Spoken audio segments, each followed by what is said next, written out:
auction as the world's unmade, and call it all our golden age. We are beyond control. No vision can deliver us. We're golden calves until we're dust. We're born upon a throne. Don't you know? Ain't nobody safe from us. All you ghosts are better off where you come from.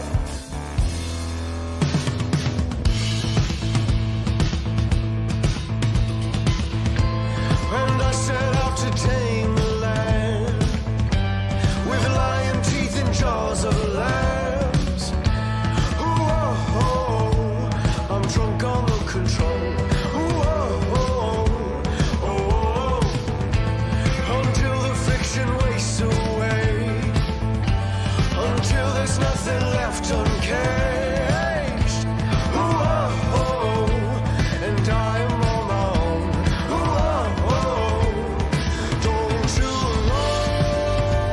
Ain't nobody safe from us. All you ghosts are better off where you come from.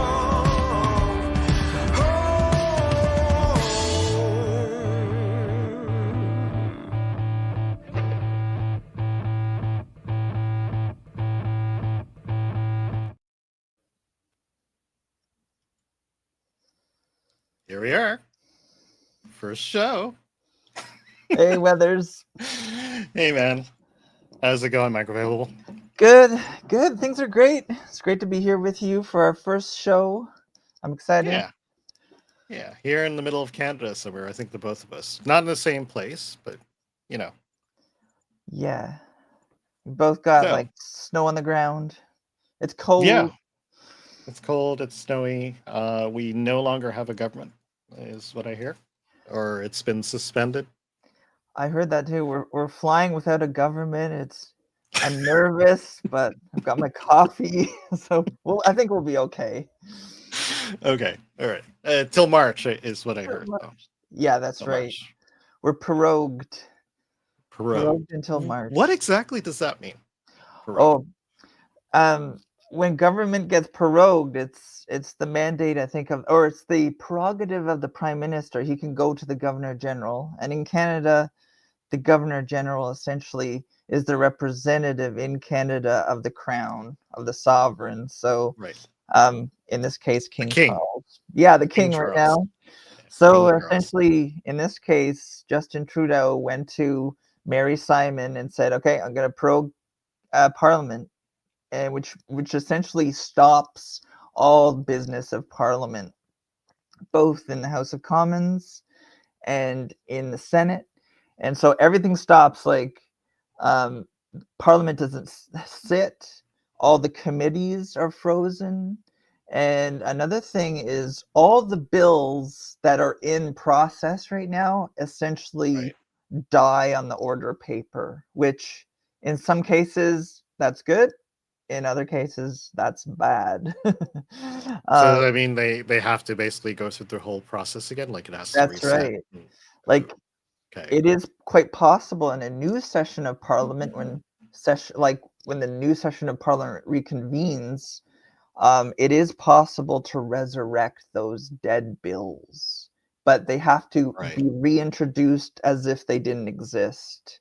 But you can just imagine that there'd be a lot of recycling of content. But do they have to actually do paperwork for this, or can they just bring back the file, change the date, resubmit the file, kind of thing?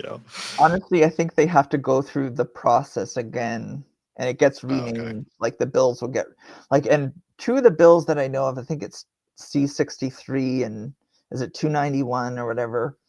Anyway. So they're in the process. They're bouncing between House and Senate right now, but they're dead.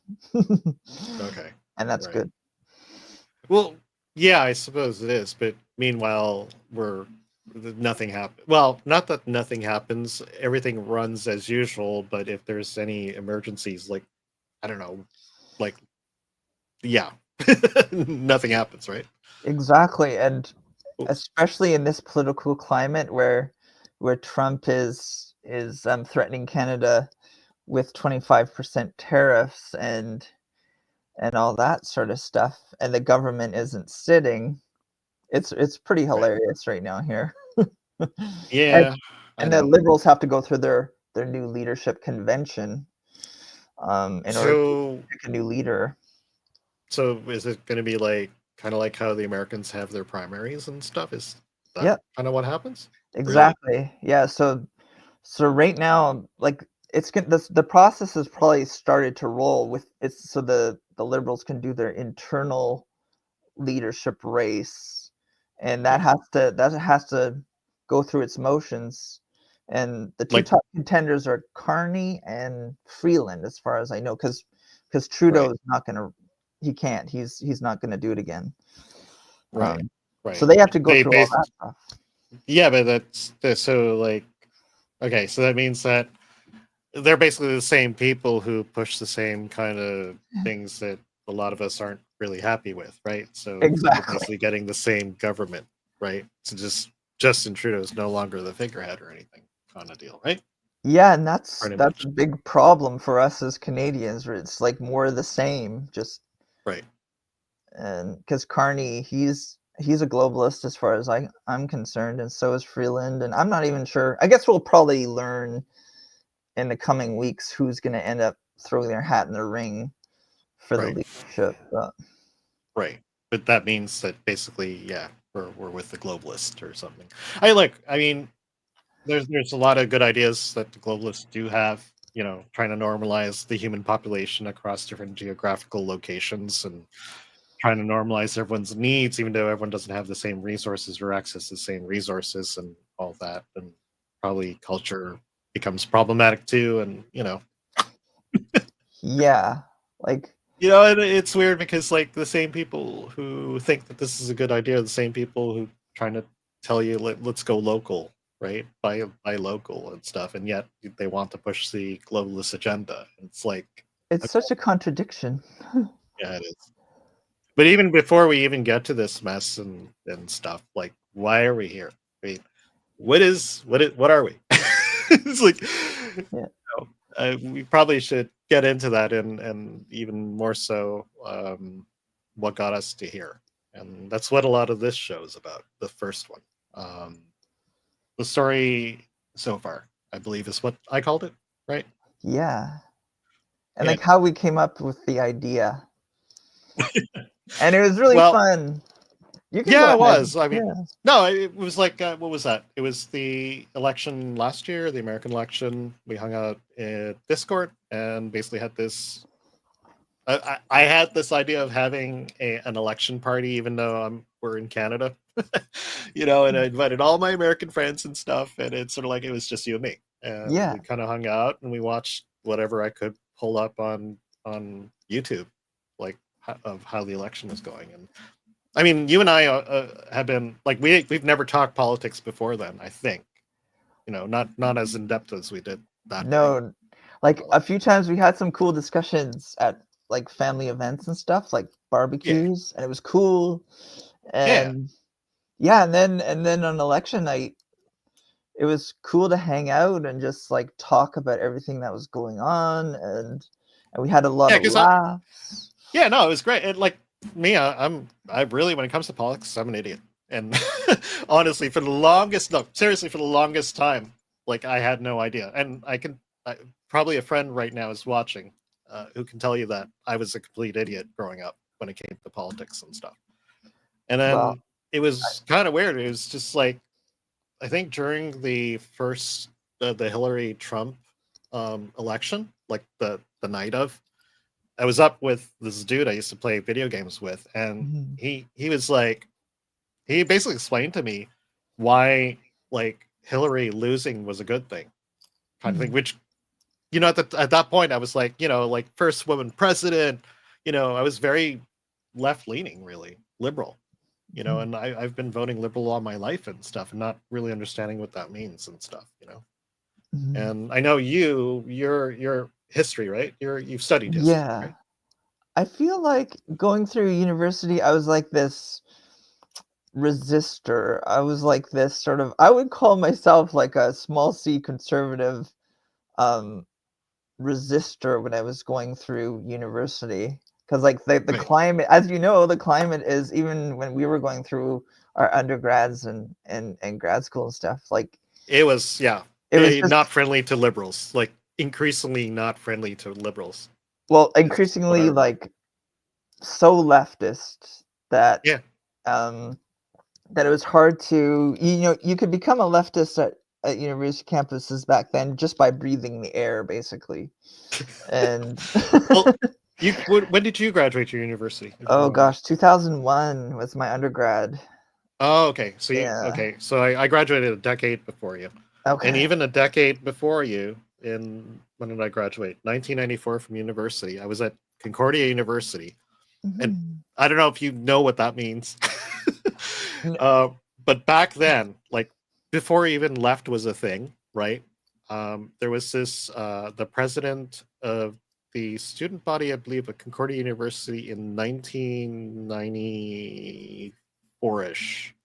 Her name, I believe, was Charlene Nero. She was a lesbian activist, from what I Okay. understood. And she appeared on Oprah Winfrey, her show, and basically declared Concordia to be like, you know, a really gay university. Okay. And I had no problem with that, you know. But this was like kind of the beginning for me of like leftist, because like all of a sudden, like literally a month after, I was like I was in a bar, like the college bar, and there was like a comedy show going on. And as the comedy show was going on, of course, one of the comedians did, you know, a gay slur. Right. Back then, very common, right? Not that it's acceptable, but that's probably the first time I saw a pitcher fly past my head.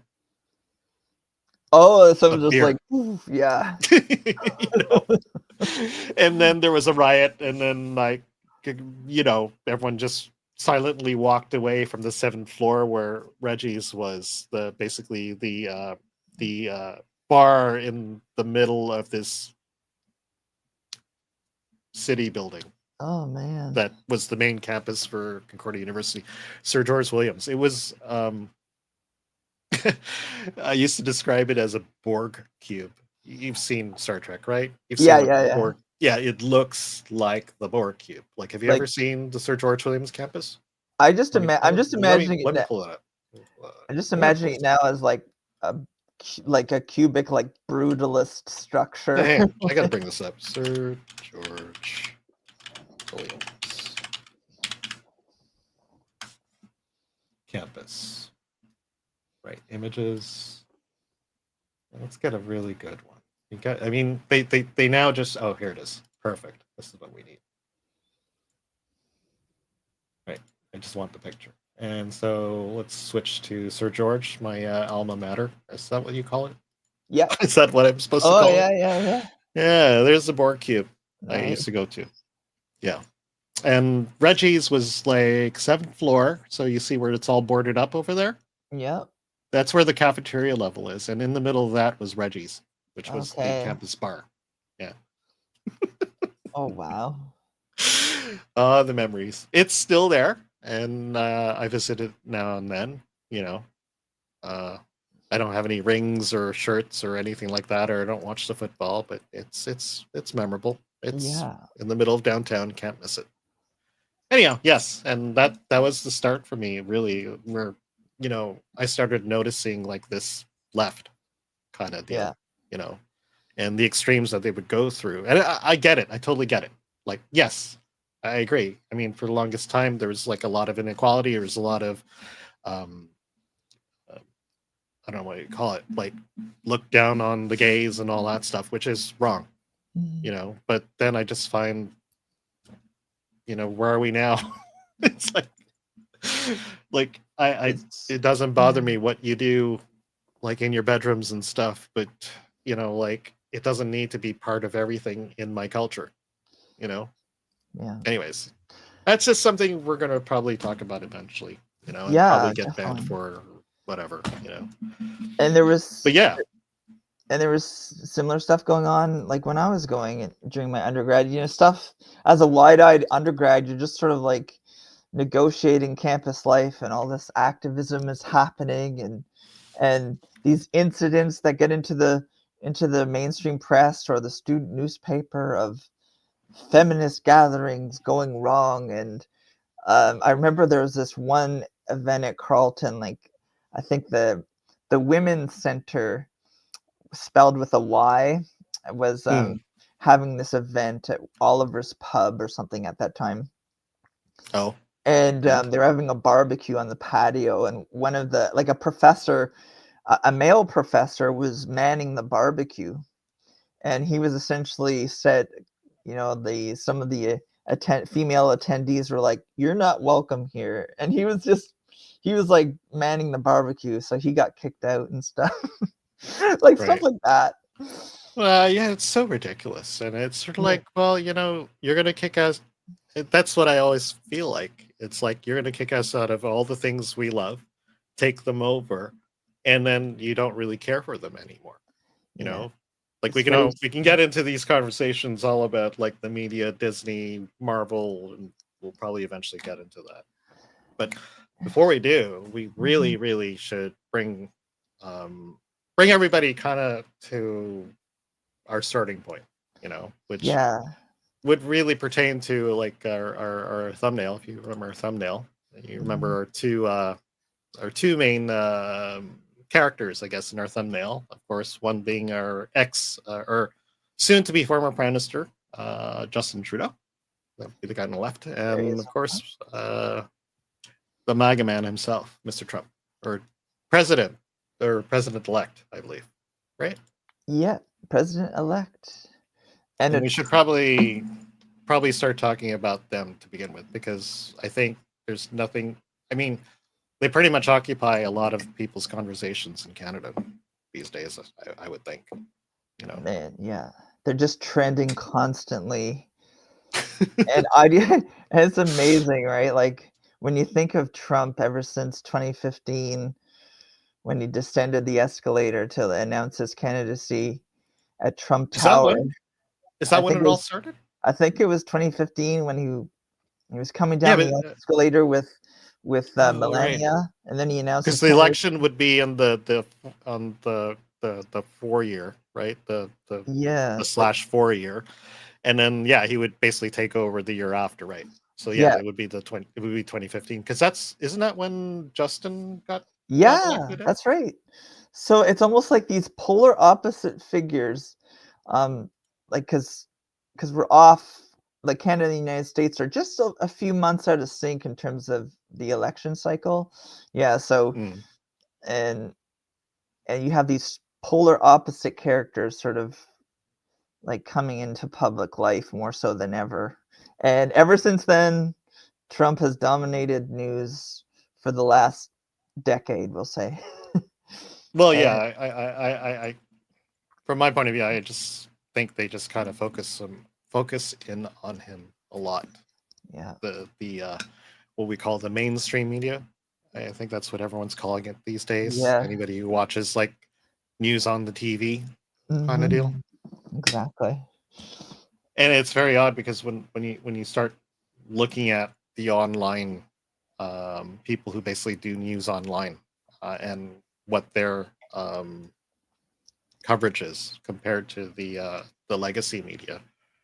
Mhm. Um, Yeah. I mean, like I used to remember back in like 2000s being at the airport, and CNN was basically the channel that was playing on the All the airport time. TVs, and now nothing. Yeah. Like CNN is not even there. They lost that, like across all the airports and stuff in America, at least. You know. I remember, just this is a brief aside, but Ramsey Paul, I'm not sure if you know him, but he's like a YouTuber. Oh yeah. Okay. Right. Yeah. Yeah, and Yeah. he had an anecdote one time that he was at an airport waiting for his flight, and sure enough, CNN was blaring on like the TV set right there, and he said he just stood up and he turned off the TV, boop, And everybody was like, Yeah. No, I know, and of course we'll definitely get into why. I mean, because we got loads and loads of clips we can play from CNN and do comparative, but that'll be later on. yeah. Many shows later on. For now, it's this guy we got to talk about. Mm-hmm. All that. So I brought this up, and I found it was probably a pretty good summary of Trudeau and all that. So Excellent. let's just go through it, and if you got anything to say, just let me know. I'll give it a pause and stuff. Sure. So this is from, what is it, France 24? What is that? French of all. Yeah, that's places, I think it's France 24, their French news agency. That's in English.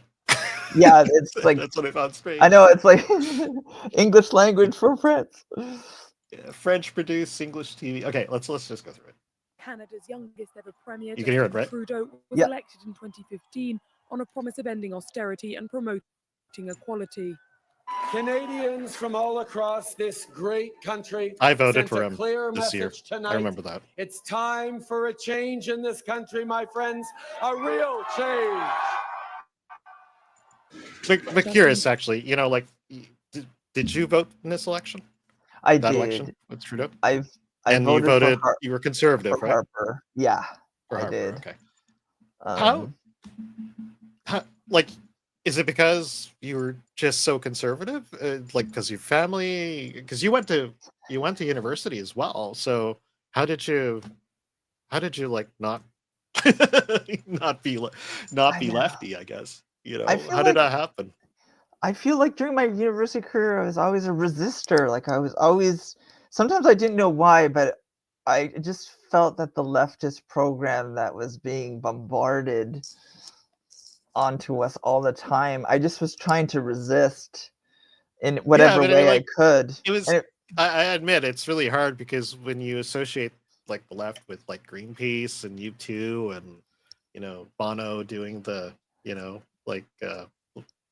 even though Sunday Bloody Sunday had nothing to do with peace and whatever, just you thought you were on the right side. So I just find it really amazing that anybody could see through that or just stick to the guns and stuff, during that time, I tried my best to. I mean, I had maybe a momentary lapse or two, but I found that the counter arguments on the right just weren't really around, and you had to kind of try to find them on your own. And there were some little bastions in the history department of right-wing thinking that were I would say in the history game, military historians are sort of like this right-wing kind of holdout in some respects. And it's like a way that some historians decide that I'm going to be a sort of mainstream conservative over here, subject matter wise. And I can see that in the military because they're forced to keep records, so it's only natural because you've put so much work into at least record keeping. I can see you being conservative because or I can see people becoming conservative because of it. Yeah, and maintaining some kind of order kind of thing, and instead of taking it apart and all that, because I mean that's the thing I find that's just lacking sometimes on the left. It's just the ability to critically think about stuff. Yeah, and that's one of the criticisms about them right now, that when you think of leftist academia, it's everywhere. It's in every department, and it's almost like an indoctrination rather than an education that provides people with the ability to think critically. That's some of what maybe I'm channeling my inner Jordan Peterson. No, it's fine. I mean, it's what you experience. I mean, yeah, I went to school in engineering, and you'd think that would be conservative, but there was definitely a push to push more females into engineering, and the guys I went with at the time had no problem with it. and it was fine. It was all good. I mean, everything seemed kind of like equal. It's just that there weren't very many of women in engineering when I went, and when they were there, the ones that I went to class with, they were really top of the game. Like I had no problem partnering with any one of them and stuff. Most of the time, a lot of them were actually better than a lot of my male counterparts. To partner up with. I'll give them that much and all that. Because a lot of people that are attracted to engineering as a discipline have to be like a higher IQ, right? Like I remember one time, I think I looked at it was like academic discipline sorted by IQ, and I think the highest IQs were in, I think like maybe physics, like theoretical physics, and then well, they have to be the most creative. Anybody who can come up with like the concept of quarks has got to be like super creative, because like that stuff doesn't make sense to me either. It's like theoretical and mathematical all at once. Well, just the aside, like I remember having a conversation with a man in Georgia, United States. I was there on business, and we were talking about like how I was trying to explain to him how I understood quantum computing. And the whole thing about quantum entanglement is kind of the thing that like two particles are somehow connected, and by looking at one, the other one basically, that's just weird. Like, and then on top of that, the physicists can't even agree on what's real anymore, what's what works anymore. There's this argument that I keep hearing, like what is it, the string theory people versus everyone else kind of thing. There was like this movement, and it's actually kind of wrong now, or kind of heavily more disputed now than ever. I'm not a physicist, but they get into stuff like that. But it's impressive when people like they're wrong, but they're spectacularly wrong, and it's still amazing, even though it might be wrong. Like when they err spectacularly.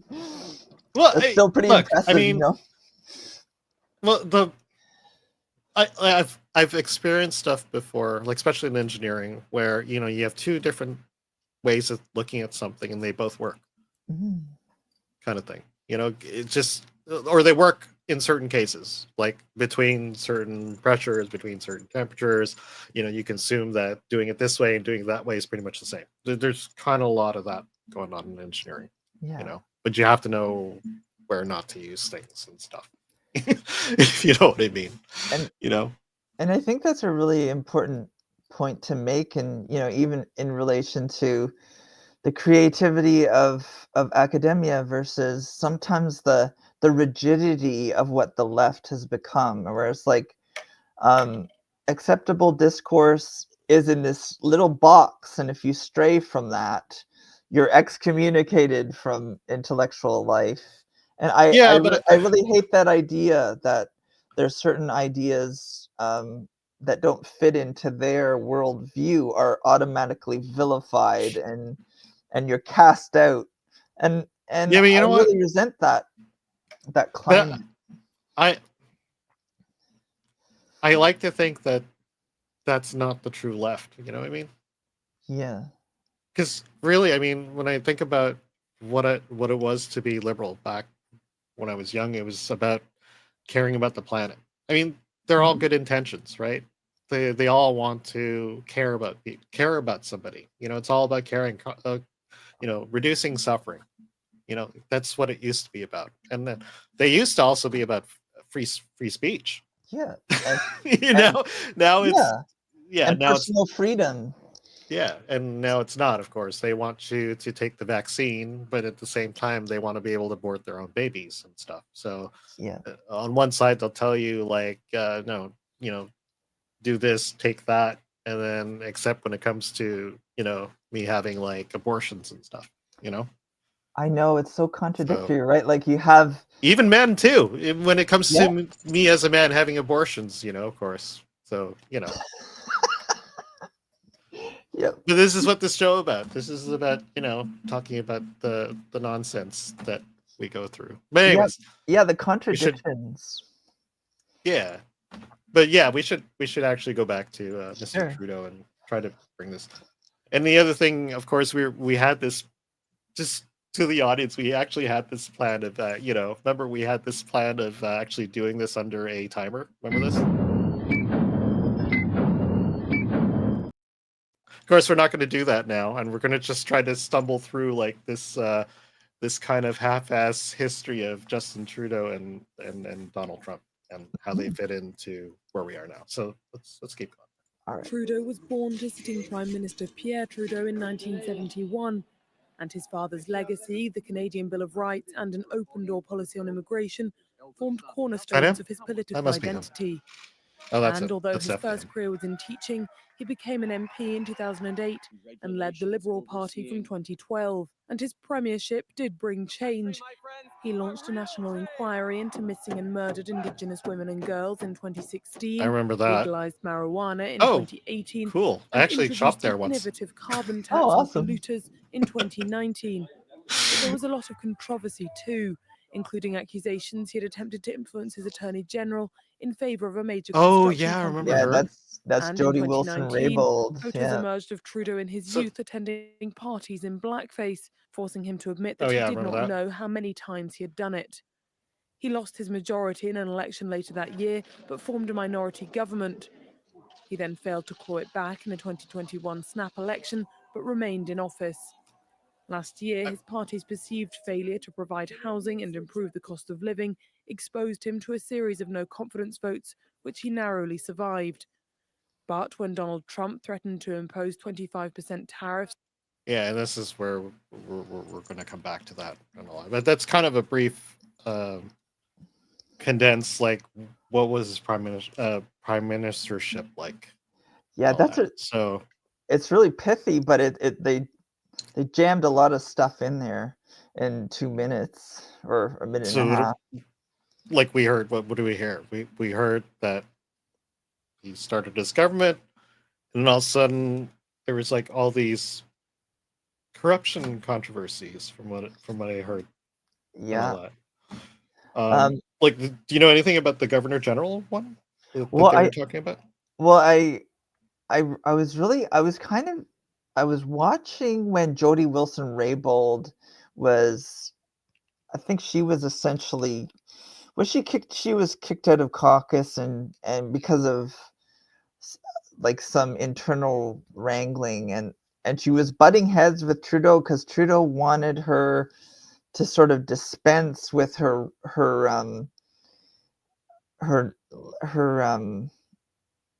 duties, I guess, as justice minister. I can't remember exactly what was going on at the time, She but was I the remember, Justice Minister and the Governor and she General? had it. No, she was. Oh yeah, the Governor General. Like that's another issue, like with Jody Paquette. Oh, okay. Stuff. Okay. Oh, sorry, I got them mixed up. You're right. Okay.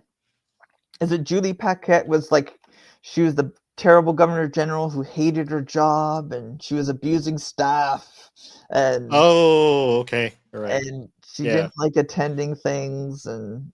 But she was Justin Trudeau's pick, I believe, right? 'Cause Yep. it's the Prime Minister chooses that, right? Yeah, that's right. Yeah, and then in the end, so she quit because she just didn't basically like the job she was given. Yeah, and there was like accusations against her for creating like this really hostile workplace at Rideau Hall, and she didn't really like doing her duties because, as you know, like the Governor General is essentially a symbolic position, but you do have to do a lot of diplomacy and meeting and greeting with people and stuff like that. Well, you're representing the then Queen. Yeah, I believe. and she just You're Queen Elizabeth. You're going to basically execute whatever Queen Elizabeth would have executed. That's right. And Yeah, so they don't have to supposed go be all the way to England to sign any bills for the Queen to sign bills and stuff. And that's why the Governor General is here, right? Like some people, no, that's for sure. Some people here in Canada, they make the mistake of saying that the Governor General is our head of state. And I always say, no. That the Queen, the sovereign, is Canada's head of state. When Queen Elizabeth II was alive and she was such a long-running queen, she was our head of state, and now it's King Charles. But the Governor General, whoever that happens to be, represents the head of state in Canada. That's my understanding anyway. Yeah, I mean, but the thing is that they essentially should execute whatever Queen Elizabeth would have wanted, right? Or King Charles now, Well, right? They don't really have it's any. really arm's length. Like the British Yeah. monarchy doesn't have like real power. They have a symbolic power in the sense that they embody the state of Canada. Like they Right. don't have any legislative or judicial power or anything like that. And I think that's kind of cool. Like sometimes in the United States, I have a feeling that Americans get into like where they're sort of they're in a conundrum sometimes where they want to venerate the sitting president as the head of state, but they may not, and as the embodiment of America, yet they Right. may have misgivings about what they're doing in government. And I like our system in some ways, like a constitutional monarchy, in that we have the sovereign is the embodiment of Canada, but they're purely symbolic. But Right. the prime minister is, our head of government. So you have that Right. division. But anyway, Yeah, but I don't know if it's just, like, I only know this because I've only been watching a lot of American politics. But like they call the president basically the chief executive, like head of the military, yeah, the commander in chief. Yeah, commander in chief of the military, right? Where in Canada it's not that, right? no, They don't. I Okay. don't think so. Okay. Yeah, I think like the chief of the defense staff. I think that's our highest military like personality. Yeah. Yeah. But they answer to the government, Yeah. so they can't just Right. go off and invade Greenland willy nilly or something. No, of course not. Of course not. All right. So, anyways, so that's our rundown on our current or our almost former current prime minister and all that. Yeah. And from was it a week ago or just this week, right? He resigned. Yeah, quote unquote. Right. Yeah, on Monday. And all because of this guy, apparently. Yes, that's All right. right. So we should probably try to figure out. Okay, so Donald Trump, right? Mhm. His presidency started in 2015, right? That whole coming down the escalator scene kind of thing. Did we have that Mhm. somewhere? That whole thing? No way. I don't think we did, but I think here. Yeah, I think I had. Here it is. That's it. Okay, Yeah. good. I had this. I had a clip over here Oh, sweet. of Donald Trump. Oh, here it is. That's it.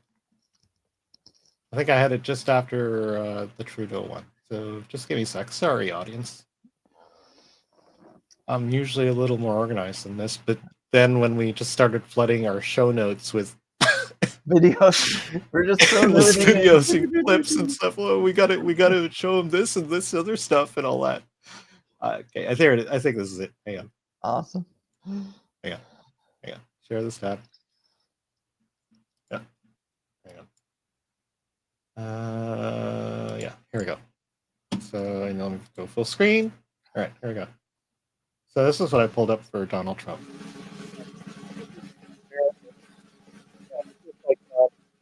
Together, 16. we will He just lost to Biden. great. Sort of like a summary up until he lost to Biden, basically. Okay. So this is inauguration. Secretary gave alternative facts. Right, of course. And then there was a protest during his sign-in, where we had the famous scene from our intro of the woman crying, like, Yeah. no. Remember that? Yeah. He's a grandstander. Appointment of a special counsel. So this is will have leeway to run the investigation his first as he sees presidency. fit. And President Trump goes abroad. Oh, yeah. I'm going to be very brief. Thank you. So, With oh, yeah. fury, like the world has So this is North Korea deal, right? Oh, that was from Charlottesville. These clips Yeah, that's here. the Charlottesville one. Yeah. The president has The denied clips these happened. I allegations. remember that. Oh yeah, then there was the Me Too. This is like, That's- what's the deal? This is this is actually about the thing that's remaining right now on Trump regarding the legal warfare they put on him last year, right? The Mm, whole hush case that they keep talking about. This is it right here, right? The whole I think Marla, what's that? Is it Marla Maples or something like that? Sign it by Christmas. Tax cuts for American families. Yep. Happy New Year, everybody. President Trump is under fire. Quote, why are we having all these people from shithole countries come here? Was it hush? Oh, yeah, I remember when he said that. Yes. Oh, yeah, Stormy Daniels. That's it. That's yeah. her. Embassy of the United States here in Jerusalem. Growing outrage over how Yeah, I the remember Trump that. administration Yeah. treats illegal migrants. Oh yeah, and this is where we start getting like AOC doing the famous crying on the fence, doing Oh, her right, dramatics about like all these people who've crossed the border illegally being detained in these camps, and they should have, I mean, they should have been just pushed out back into Mexico and stuff, right? Excuse me. But you know, like they flooded the borders. Apparently, this was even before Biden came in, right? There was like this, you know, people leaking to the United States. And this That's is right. where Donald Trump started talking about the walls. We're going to build the walls on the border. We're going to, you know, curb this down. And then you had AOC come into one of the camps that they were interring all the illegal immigrants. And then she did her famous, like, crying on the fence and, Yeah. you know, these immigrants. And No, all the you know. and all the migrant caravans coming up from Mexico into the border. And the left is pretty savvy in terms of like they're moralizing about the treatment of these migrants, and yet a lot of these illegals who get into the United States commit these atrocious crimes, and that's something that the mainstream press, especially at the national level in the United States, don't report on. And Right. I think they're right. If they were, and they're increasingly, thanks to the alternative media and Trump himself, talking about the crime perpetuated by these illegals. Like Kate Steinle is a good example where I think she was killed by an illegal immigrant. Or leading up to the 2016 election, Donald Trump was touring with Jamil Shah and his son, who is an up-and-coming football player. He was killed by an illegal migrant and stuff like that.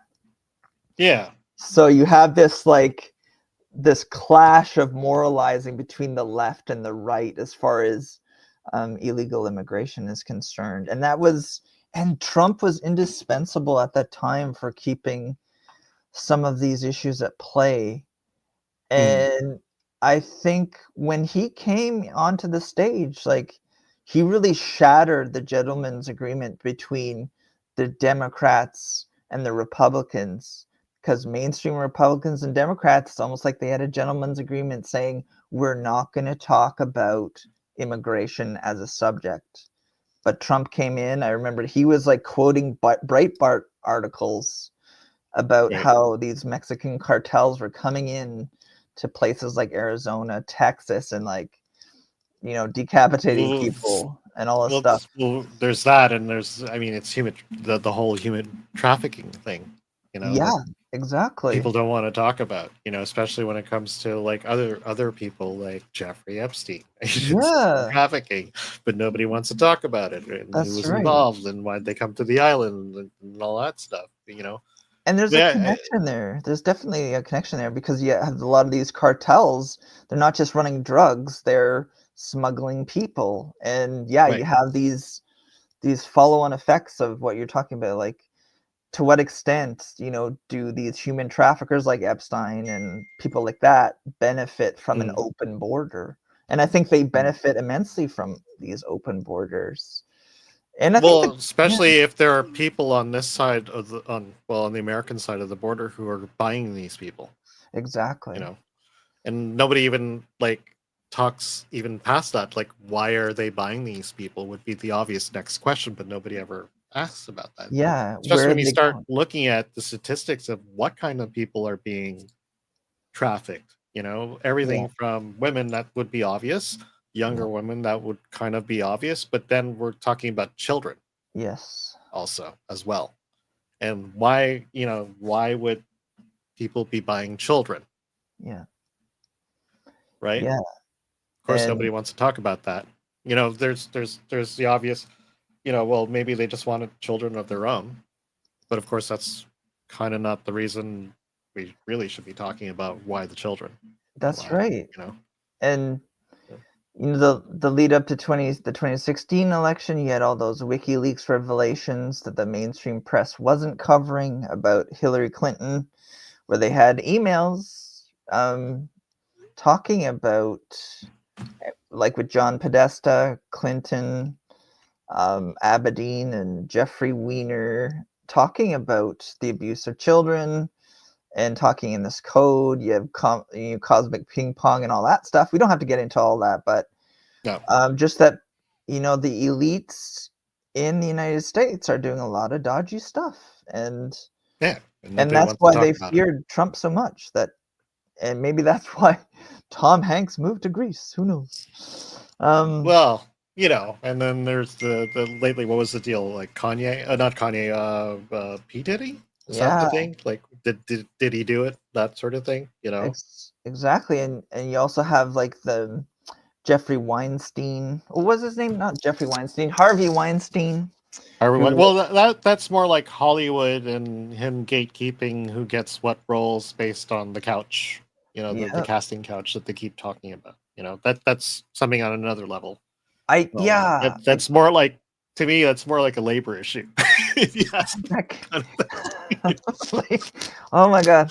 Yeah, but for some reason I put it into the sort of like the dodgy sort of elite culture of perversion and gatekeeping and stuff like that. Well, it is in a way, because like you look at what people are saying about him and a lot, and then you start looking at basically, like people like Meryl Streep who applauds him all the time. I know, or like pictures and you of kind of wonder, like, you kind of wonder, is like, what's the deal? I mean, if this guy is so awful, why is she applauding him? And you kind of wonders, like, and then of course nobody wants to talk about it. And like, why are there dodgy photos of Oprah Winfrey and Harvey Weinstein and the actress there, Emma Watson, and she looks terrified, and anyway.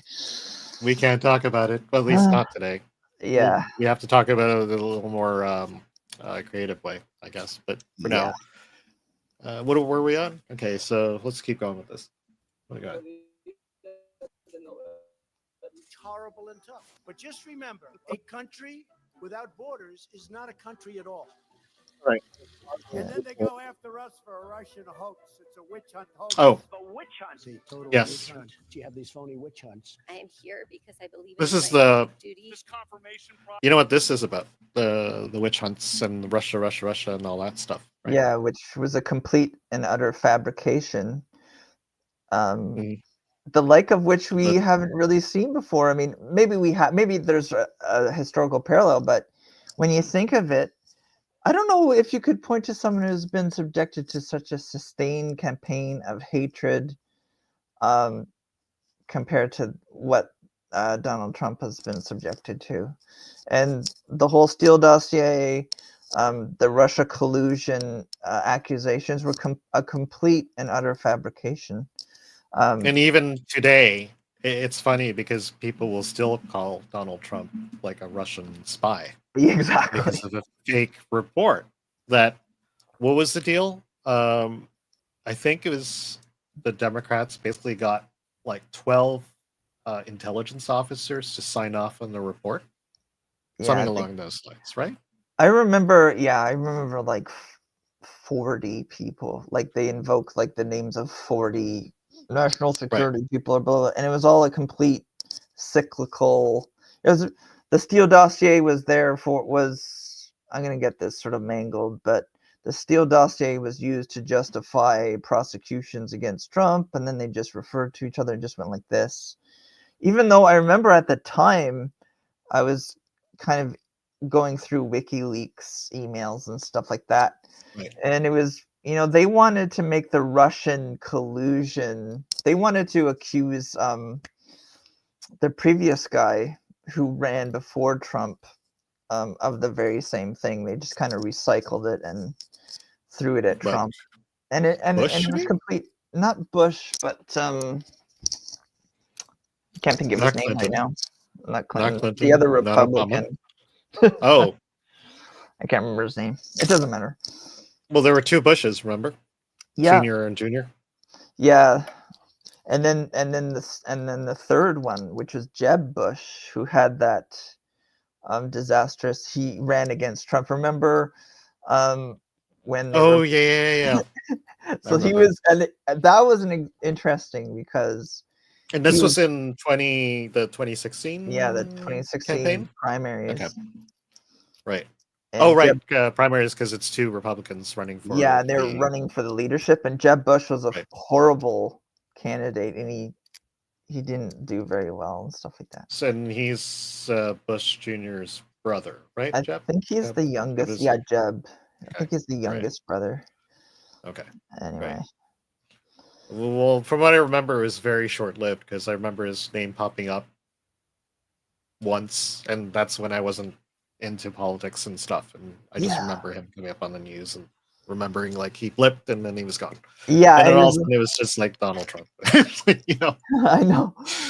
And Because it was funny because like, no, go ahead. Sorry. no, there's just this one scene during the Republican leadership debates where Jeb Bush said something, and Donald Trump was like, "Yeah, you're bringing a lot more energy tonight. I'm glad you have more energy," because he accused Jeb Bush previously of having low energy, and he was just, how he is. He's awesome. He's the best. Yeah. I mean, well, he And lives trolling on people. trolling people. Yeah. I mean, that's what he was really good for. Yeah. I mean, I don't know if you saw like the latest footage that he was doing during 2024 campaign, but there was like this. I'll have to find it, but for another show. But there was like this footage where he was basically sitting next to his Twitter team, and there's like this blonde woman who was basically typing all the tweets, and he was watching like Kamala's. Was it Kamala's town hall? Okay. Yeah, it's the one where no, it wasn't a town hall. It was like her in accepting the nomination for the race, Okay. right? The Democratic what they call it, primary, I guess, right? Yeah. The one that literally got handed over to her with no votes and stuff. That one. And he was sitting there and he was commenting on her when she took the stage to accept the nomination, and she was going, "Thank you, thank you, thank you, thank you, thank you, thank you." Thank you, thank you, thank you. And then of course when I think he did a speech later on where he would just mock the same thing, kind of thing. I remember that. I know. We'll have to take it up sometime and all that. So that's what this was, right? That the whole Steele dossier report, the Steele dossier, essentially. I was thinking of sorry, Weathers. I remembered it was Mitt Romney. I was thinking of. Yeah. Sorry, Okay. I forgot his name. I know the figure. Okay. Yeah, but even then, I mean, he's like a neocon, basically, isn't he? Yep. Mitt Romney. I would call him that. Yeah. He's just the second side of the same coin. They're all about like funding like these wars that their companies get rich off, essentially. Yeah, and that was one of the, and it's still kind of going on, but it was so heated leading up to 2016. You may have heard the term cuckservative or the term rhino, where essentially and the right wingers in the States hate that term cuckservative because it was people on the farther right, the dissident right, or the non-mainstream right were leveling that cuckservative insult at people that they thought were conservatives or Republicans in name only, that were there to sell out the country. They didn't care about immigration. They didn't care about foreign wars continuing in perpetuity. Those are the two. And you have figures like, Ben Shapiro or, Jeb Bush and other commentators who were not acting in an America First kind of way. Yeah, So no, I get that's it. why you had that internal struggle. Yeah, well, with And Ben Shapiro, I kind of get it with him because he's like Jewish and he loves his country of origin, I guess. Yeah, his ethnic group. Yeah, his ethnic group. Come thinking, I don't think he born there. I'm not sure. I don't remember. But the only thing I know about him that, believe it or not, he's a violin prodigy. Oh, I just really don't like him. He's really good at talking really fast, and I have to give him some props on debating. And he wasn't he was really he was a real strident never Trumper at the time. And he's sort of changed his tune. But anyway. Well, like basically, Trump's not going to let his what did you call it just now? Ben's country of culture. Oh, his ethnic group.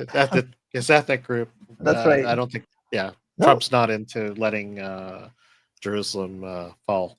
No, he's stuff, so. Definitely. If anything, and he's the guy in charge now, so of course he's going to have to appease the master and stuff. That's right. It's so true. It's so true. Okay, so where are we? I'm a national disgrace. Something about when I put this hat on, it made me feel like. Oh yeah. Oh, Kanye West. About how we can keep the government open. Oh yes, and it's Crazy Nancy. Crazy Nancy Pelosi.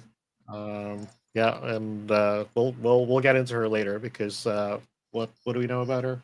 She's really good with stocks. She's amazingly good at insider trading. Yeah. Well, no, we can't say that. We can't say it because it's legal. Allegedly, you can't call it insider trading because it's not illegal for people of Congress.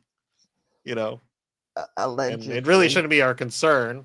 But no. She does have a very expensive ice cream fridge. Yeah, and that's for reals. Allegedly. No, it's not allegedly. There's a video. No, there's a video. There's a video, and I'll bring the video up probably on another show. But yes, we'll take a look at Nancy Pelosi's ice cream fridge. Yeah. And all that, And there's Mike Pence right in the middle. Oh yeah. Donald Trump's vice president at the time. Who's this dude? I can't see his face. Oh, hang on.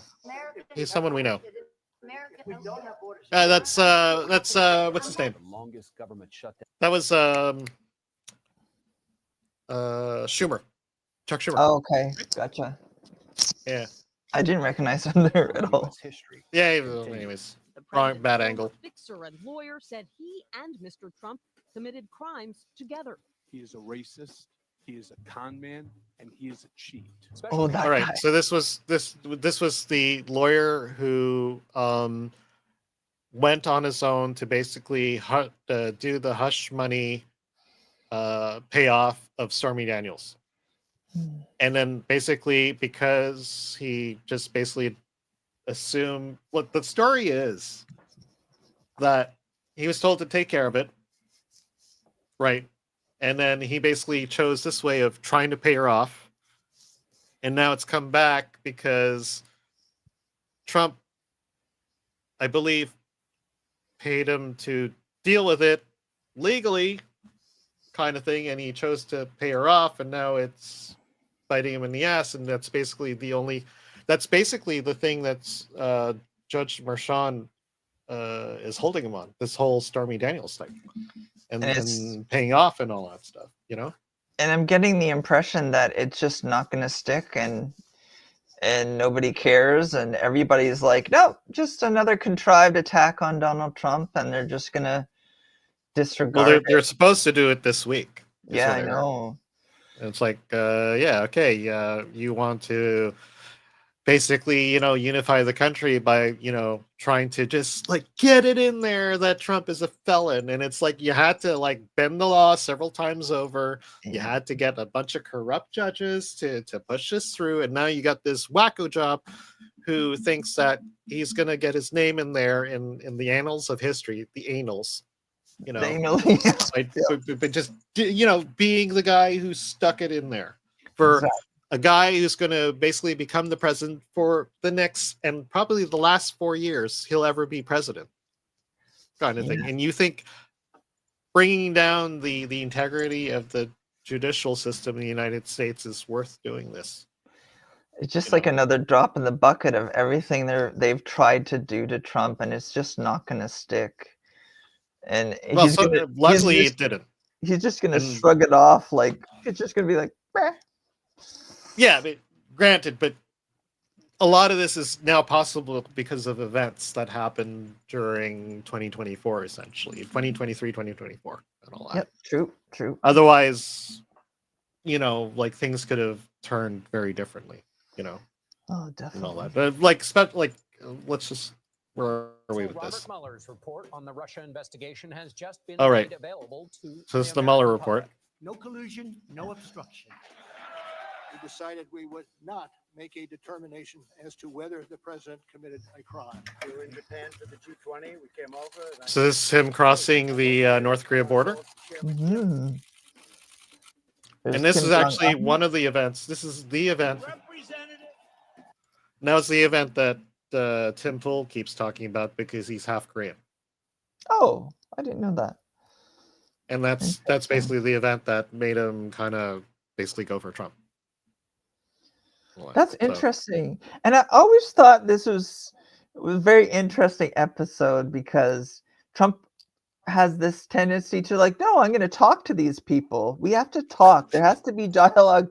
And he went and talked to him, and it was amazing. He crossed the border, and they could have abducted him and whatnot, and they had a grand old time talking and stuff. So yeah, and I think there's even some kind. I believe there is actually some kind of respect between Kim Jong-un.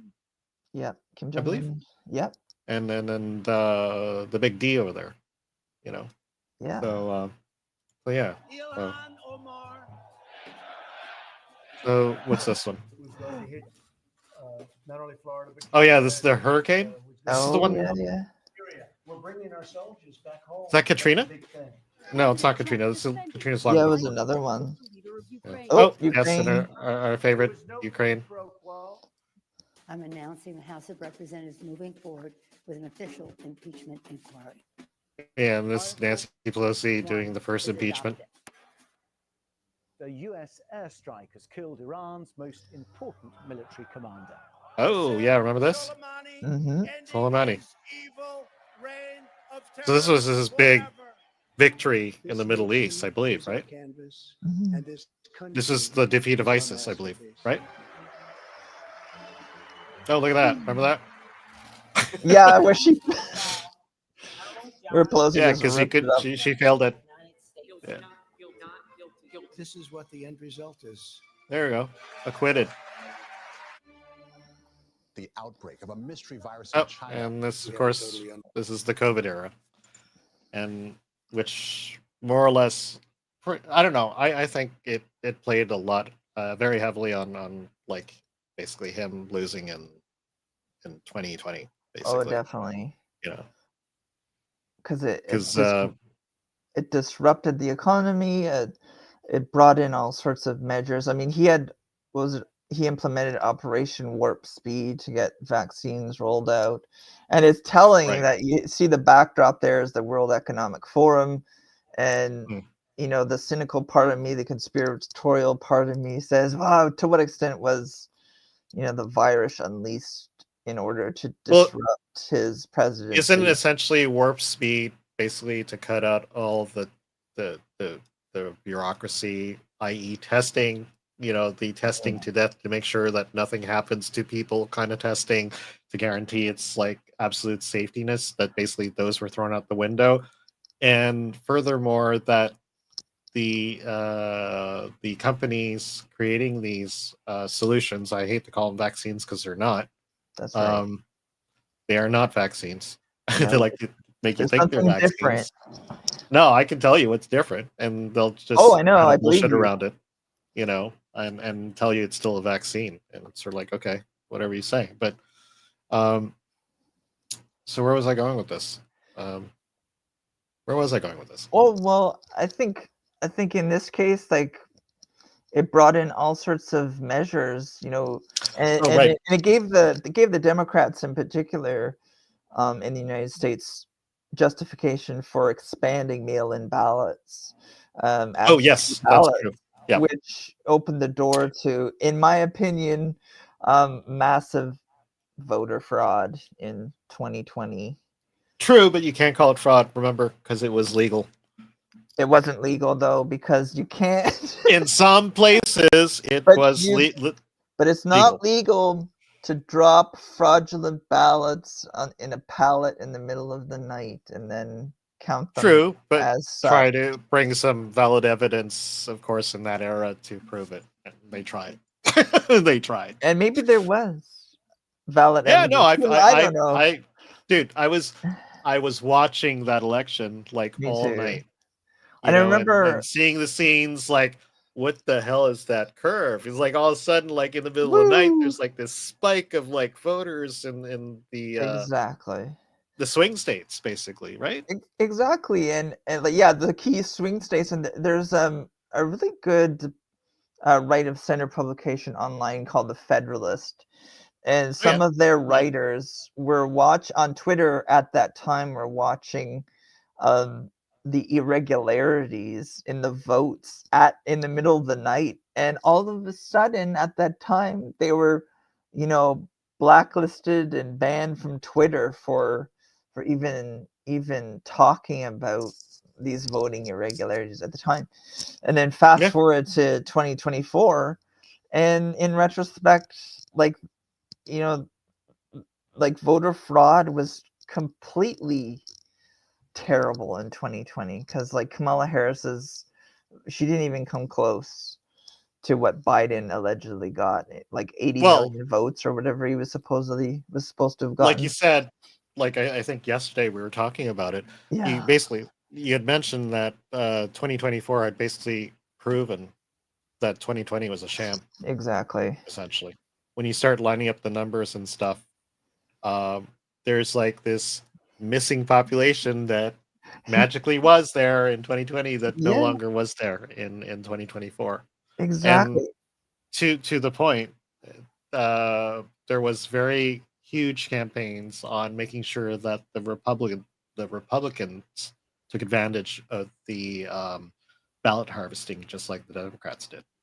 So put them on, I believe where it counted, it put them on an even playing field, and basically we got the true results of the election because of it. Is what I felt happened. Okay. Like people can say yes, there's always going to be minor cheating. There's always going to be fixed machines, and they tried to do that in 2020 election. Trump had brought up the machines, and there was this whole fiasco with what's his name, the mayor of the mayor of New York. What's his name? Giuliani, and then there was that woman, prosecutor, attorney. Yes. You know what I'm talking about, right? Yep. And then she eventually negged on like supporting Trump when it counted, and she testified against him as, conspiring to cause the insurrection, January 6th. Oh yeah. Remember that? And that was, oh man, I forgot her name, but she was a popular legal mind on this. We'll have to look her up. And the thing that I always bring up when people try to talk about January 6th, and I always say, but what about the fact that in 2020, the Democrats and whatever other organizations lit almost every major city in America on fire by using like these organizations like BLM and Antifa, and you had the mostly peaceful protests with the fire like Yeah, raging like, in the no, background. exactly. No, and like not and people like it's like people completely forgot they were doing this. You Yeah. know, like here, And the mainstream press, this, especially the national, yeah, right? exactly. No, exactly. You know, so I was watching all this, right? This was the protests that happened because of George Floyd's killing, right? Yeah. And And it I was a believe, completely contrived operation as far as I'm concerned. yeah, Like, this is a mostly national media peaceful ripped it up. protest, dude.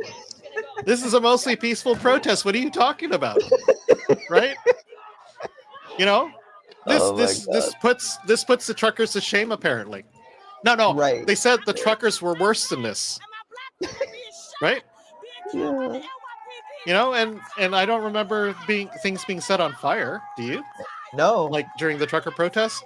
Not at all. You know? No, and we got all kinds of fires. You know, and then like, so that's like the thing you were talking about, the George Floyd protests. That you know, that all of a sudden everybody was able to like get out of their homes and ignore the COVID lockdowns and stuff, just because it was crucial to life that they protest like That's this. right. I remember even peacefully, peacefully protest.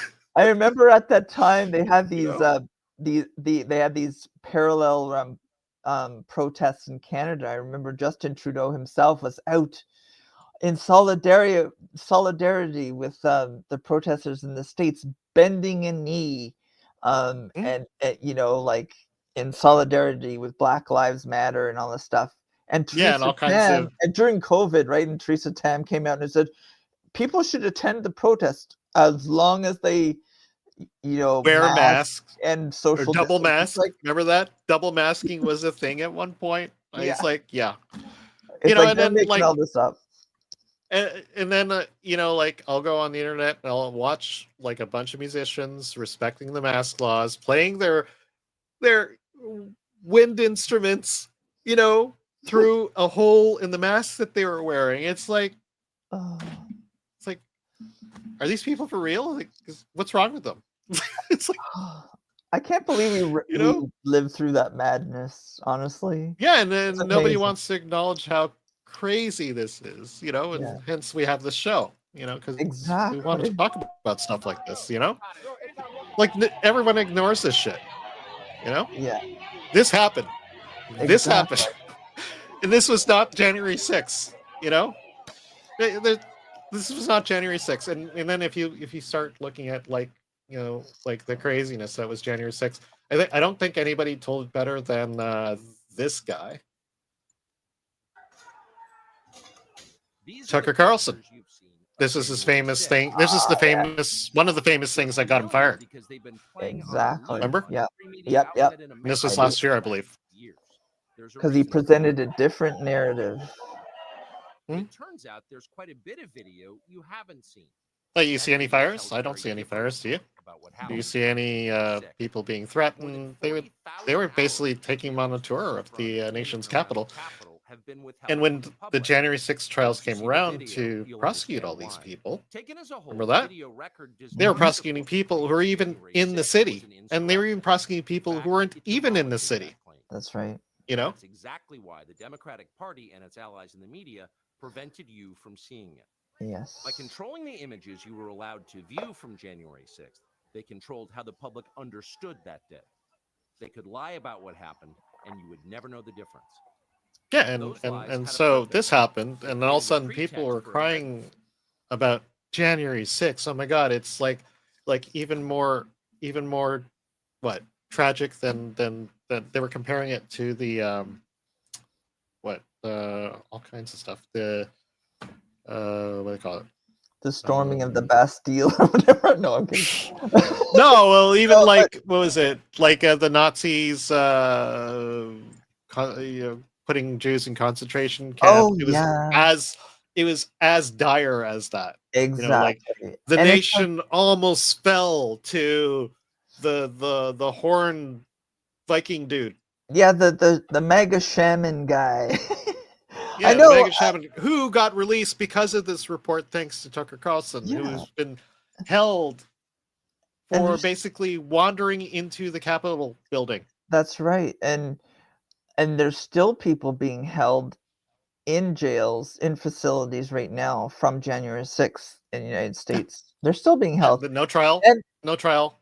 No trial. And sometimes when people are like, well, we have a right to a speedy trial in the United States, but it's like, well, what about these people who have been held indefinitely, essentially, and are waiting patiently for a presidential pardon? It's just amazing. And yeah, at the time, I remember being so mad at the fact that, well, like the left has been doing all this stuff, for the last, 9 years in terms of political violence and all this stuff. And no, it's the focus. The January was on the 6ers January who 6th are stuff. like, the end of America.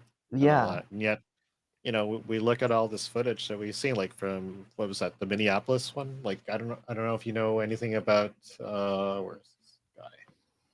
Because I remember following what happened to this dude. Where is it? I'll be better organized next time. But David Dorn, do you know anything about him? Yeah, like you showed me some of the clips the other day. Yeah. I had one of his clips here. I think the first clip I saw of the David Dorn thing was basically the footage of here it is.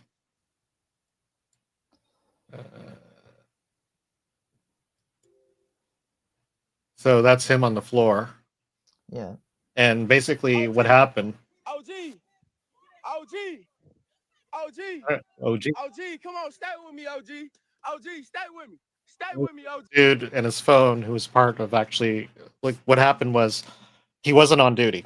He was basically looking into a shop for a friend, and he would do this often, especially when it comes to security and all that. So he wasn't even on duty. He was just basically coming in to check what was going on the shop, and these guys were basically, robbing it essentially, and the guy just basically got gunned. Yeah. Oh man. There's so many instances of that, right? Where people's business getting burned down, people being assaulted, killed, and Guilt. There's deaths. There are death toll. You can look up the numbers. It's like more than what was January 6th. You know what they often do about January 6th when they talk about January 6th? They talk about the 4 police officers who died during January 6th trying to defend the Capitol, who died after. That's right. For They- unrelated Exactly. unrelated circumstances. Yeah, a lot of them You know? medical, just sort of like natural causes and stuff like that. And then The guy who died first was because of a heart attack. Yeah. Due to, well, they can say, well, it's because of the stress of protecting the Capitol after all the shit happened. And the other 3, I believe, are I think suicide. Yeah, it was completely unrelated, right? And then it was like further down the road, like like a year later or something like that. And they wanted to say that these were the 4 men who sacrificed themselves defending the Capitol. I know, it's completely, and that's the other thing too, is that they don't talk about the actual death which happened during January 6th, and that That's was right. Ashley Babbitt. That's right. Yep. She was a veteran, who came down to the protests. I think she was climbing over the door, and the security basically shot her in the face without even asking questions. Exactly. Just panicked and just shot her in the face. Yeah, and like Derek Chauvin. And they never talk about her. Yeah, and they never talk about her. They never talk about her. They don't talk about the fact that, for instance, George Floyd was a convicted felon at the time. No, of course not. At the time of his death, he had been trying to pass off counterfeit money at a convenience store. He had all sorts of fentanyl in his system and whatever else in his system. He was apparently with the there's like a new reopening of the case because Derek Chauvin, who was prosecuted for murdering George Floyd, I believe it was manslaughter in the end, or was it actually premeditated? I can't remember. I can't remember, but yeah, I was following that too, and that the cause of death was based on all the drugs that he had in the system, and not He from was the knee to his neck or whatever it was. apparently he was already dying. Yeah, he was. Like the From all the drugs toxicology he was report. Yeah, exactly. Like he had enough like fentanyl in his system to kill a horse. So Yeah, no, and it wouldn't have taken much. I mean, the stress from resisting arrest alone. He was resisting arrest. yeah, he was. And he was pumped up full of fentanyl. Yeah. And he had right? the previous convictions too. I think didn't he assault or shoot a pregnant woman? Like that was one of his previous convictions. Yeah. Anyway. Yeah, model citizen.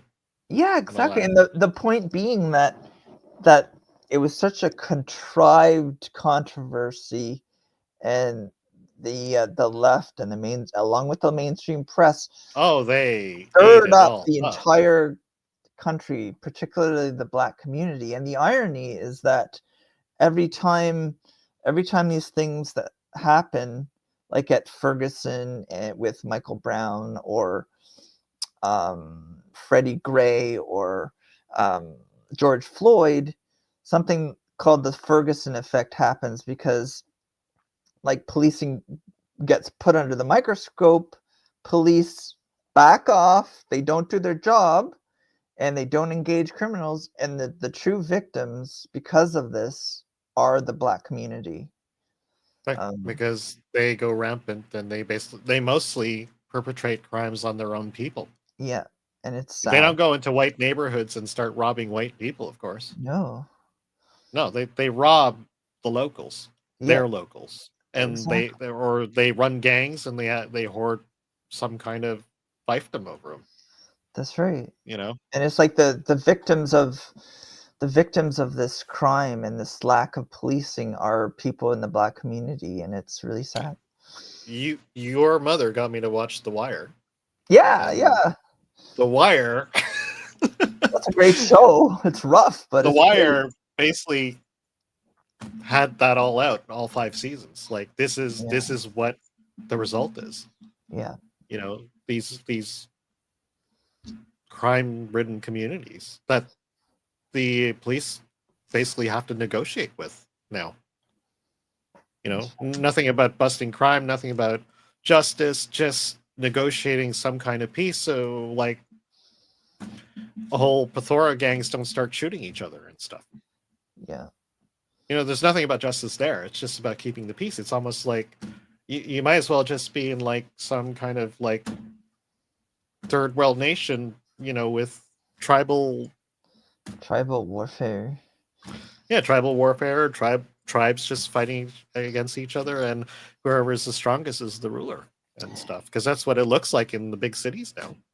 And that's something interesting on that point that Jordan Peterson brought up with in his interview with Pierre Poilievre the other day. Just as an aside, right. That under Justin Trudeau's tenure, Canada, because of our open doors immigration policies, we've essentially imported ethnic conflict.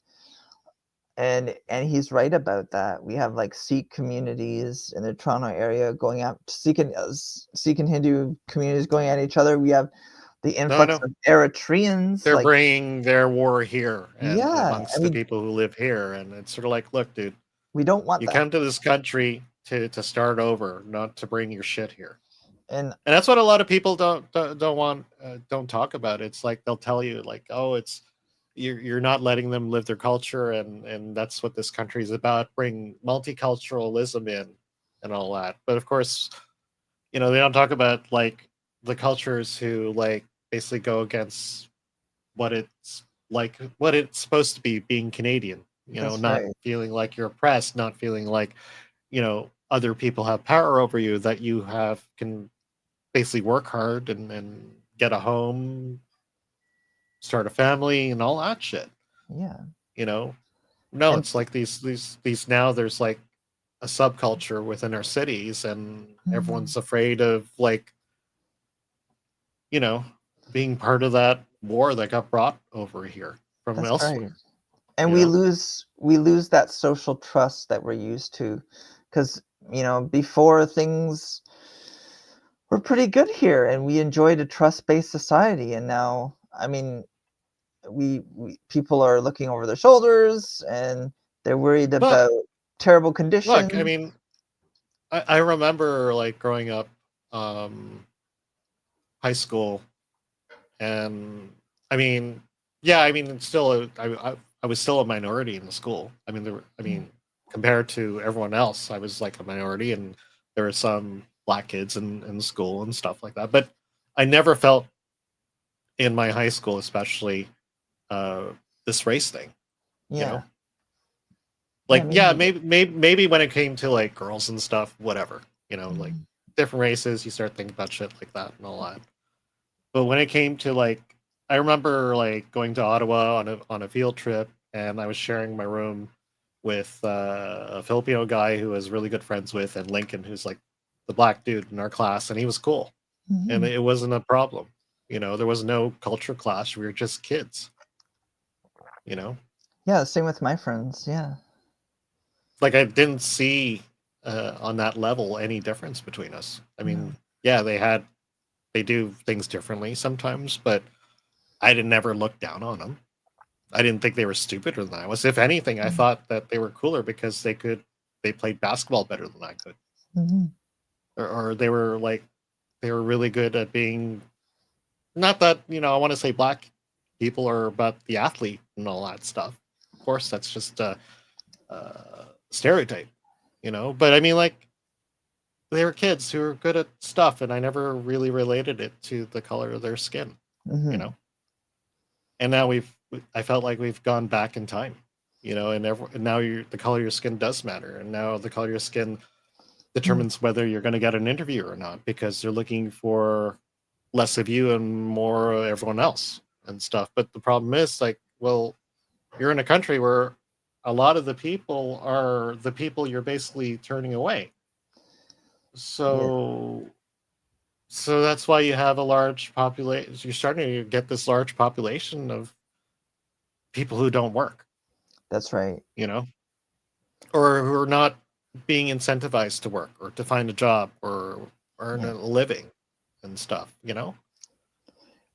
And I've started to wonder to what extent it's on purpose. Like these divisions. Well, I mean, sown in order to create like this dependency class on like that depends on the state. I think that was always there. I think the government's always somehow been about that. But the thing is, the way they're doing it right now just seems so self-destructive. It is. Because like there was like the Elon thing about like a few weeks ago when they were talking about the visas that bring in like people from another country to take over these higher end jobs, which apparently they can't find people here to do. I think we talked about it the other day. It's like, okay, fine, no problem if it's like stuff like QA teams, and I get it. Like quality assurance teams who have to click on buttons and stuff and test programs and all that. I can see a lot of kids from here like not finding that glamorous and stuff. But I mean, it's a way to make money, right? But anyways, they take those jobs, fine. But the thing is, like, now they're importing, like, I know, like, since I started doing interviews, like, finding new work and stuff, I'd say 75 to 80% of the teams who've approached me this time, like the headhunting teams, are not from here. Like, a lot of them are from Pune, India. Yeah. Kind of thing. I got no problem with it. I mean, they're getting the job done. But the problem is, like, don't we have people who could do that here? We have a lot of schools here that do like human resources, train people to be human resources. So we should have the skills here, right? We should. Or are they too expensive? Is that the problem? Oh, they're too expensive, so now we're just going to get the third world to basically take over these jobs and put all the folk here out of work. And what are they going to do? They become YouTubers like you and I. Yeah. It's living the dream, man. Like, I feel like I almost feel that it's almost like it must be so so tempting for corporations to do that, to outsource and to just like eke out that little bit of savings, even though it might not even be in the best interest of the country or the best interest even of the even of the company in some ways. But even if they just save that little bit on overhead, it's like, oh, we're gonna do it, and it has all these like consequences to the point where a lot of people who are Canadian can't get a job because of all these factors. I mean, the Minister of Education, we do have one, right? There is a Minister of Education, right? And they should be looking at this. And it's like, they should be asking themselves, why don't we have people who can do these jobs? Why are we importing human resource teams from India? Like, that should be a question the education minister should be looking at. Yeah, like, No? I think as far as like, you know, like education is like a provincial jurisdiction, but each province has their minister of education that is like more involved with it. But yeah, I mean I think it's a condemnation of our education system here in Canada, to the point. I know the American education system is too busy making them into activists, so I get that. Yeah, and ours is the same, especially like our public system is the same, like, and it's really bad. Like I remember Jordan Peterson saying about the Ontario, it's some educational body in Ontario. It's like they should be completely defunded, and here's why. And essentially, they become addicted to the leftist ideology instead of actually training people in the core competencies that they need to work. Anyway. Sure. Yeah. So once again, we just seem to be straying off the path of just trying, but it's cool. It's cool. We're gonna be talking more about this, some more current events eventually. Yeah. Maybe not this show, but where are we in this? Oh yeah, this is the David Dorn thing. So we're done with that. So then I guess that leads us to this year. Hang on. So we're in 2024, right? And the year starts off with Mar-a-lago being raided by the FBI. That's right. Right. Okay. And the FBI descends upon Trump's. Yep. And I don't know if I have footage of that, but I remember watching that. Like that was beginning of the year, I believe. It was like January, right? Last year. And I think those raids coincided with, eventually with, raids on the Trump household and. Well, that was Mar-a-Lago. Yeah, agents going through Barron's stuff and Melania's stuff and Melania's underwear, the famous Melania's underwear. Yeah. And I remember at the time, one of the political pundit that you probably know, Mark Stein, was saying, I wouldn't put it past these FBI agents from shooting Trump because. Well, yeah, we'll get to that. I mean, we will get to that, but to go over what we just talked about, there's this. Which are headed to the Justice Department. So this one is the what's his name? Jack Smith. Remember him? Yeah. Including mishandled classified documents case. And it's in that matter that. So he's the one who did the classified documents case, and this is where we were brought to stuff like Biden and the famous Chevy. Was it a Chevy? No, Corvette. And the boxes of classified documents beside the Corvette in his garage. Yeah. Remember that came out? Of course, that got schlepped under whatever. And this court case, actually, this one particular went under just very recently. And Jack Smith kind of just got the hell out of Dodge as soon as the Trump won, basically. And kind of like, I think he tried again, but I think whatever judge he tried to convince basically did a big ixnay on that. And that was just basically shut down. So there was this one that began at the beginning of the year. This was a whole documents thing where they basically raided Mar-a-Lago thinking that the documents that Trump had basically declassified, being the president, and he has the powers to do that. Of course, they tried to change the law to reflect that that's not what they meant or whatever. But I think ultimately the president is the top person to determine what's classified and what's not classified. He can do that on whim, is what I think. Oh, okay. I believe I didn't know that. eventually read. Yeah, and they tried to make it look like he had stuff like nuclear codes and crap by filing all the papers and putting like top secret on each of the papers and it doing looks the so famous shot. staged.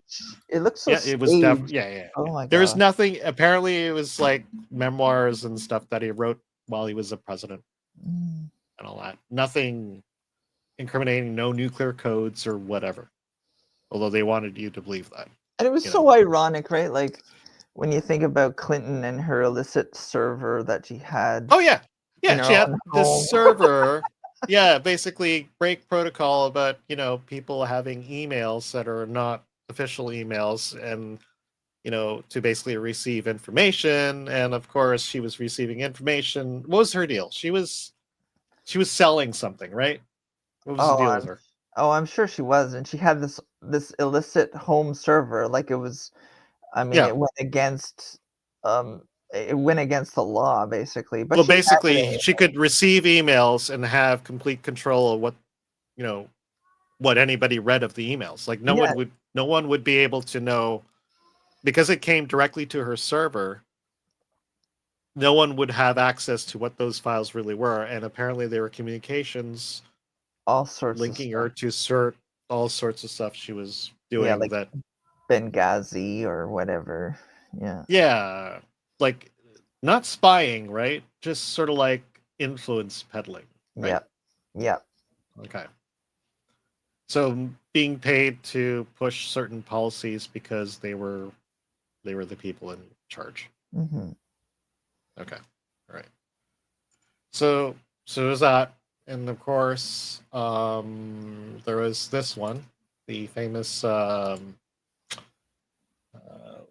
Fannie Willis. We begin with breaking news in Atlanta, where a Georgia appeals court has just stripped Fulton attorney Fannie Willis from the 2020 election interference case against Donald Trump in that state.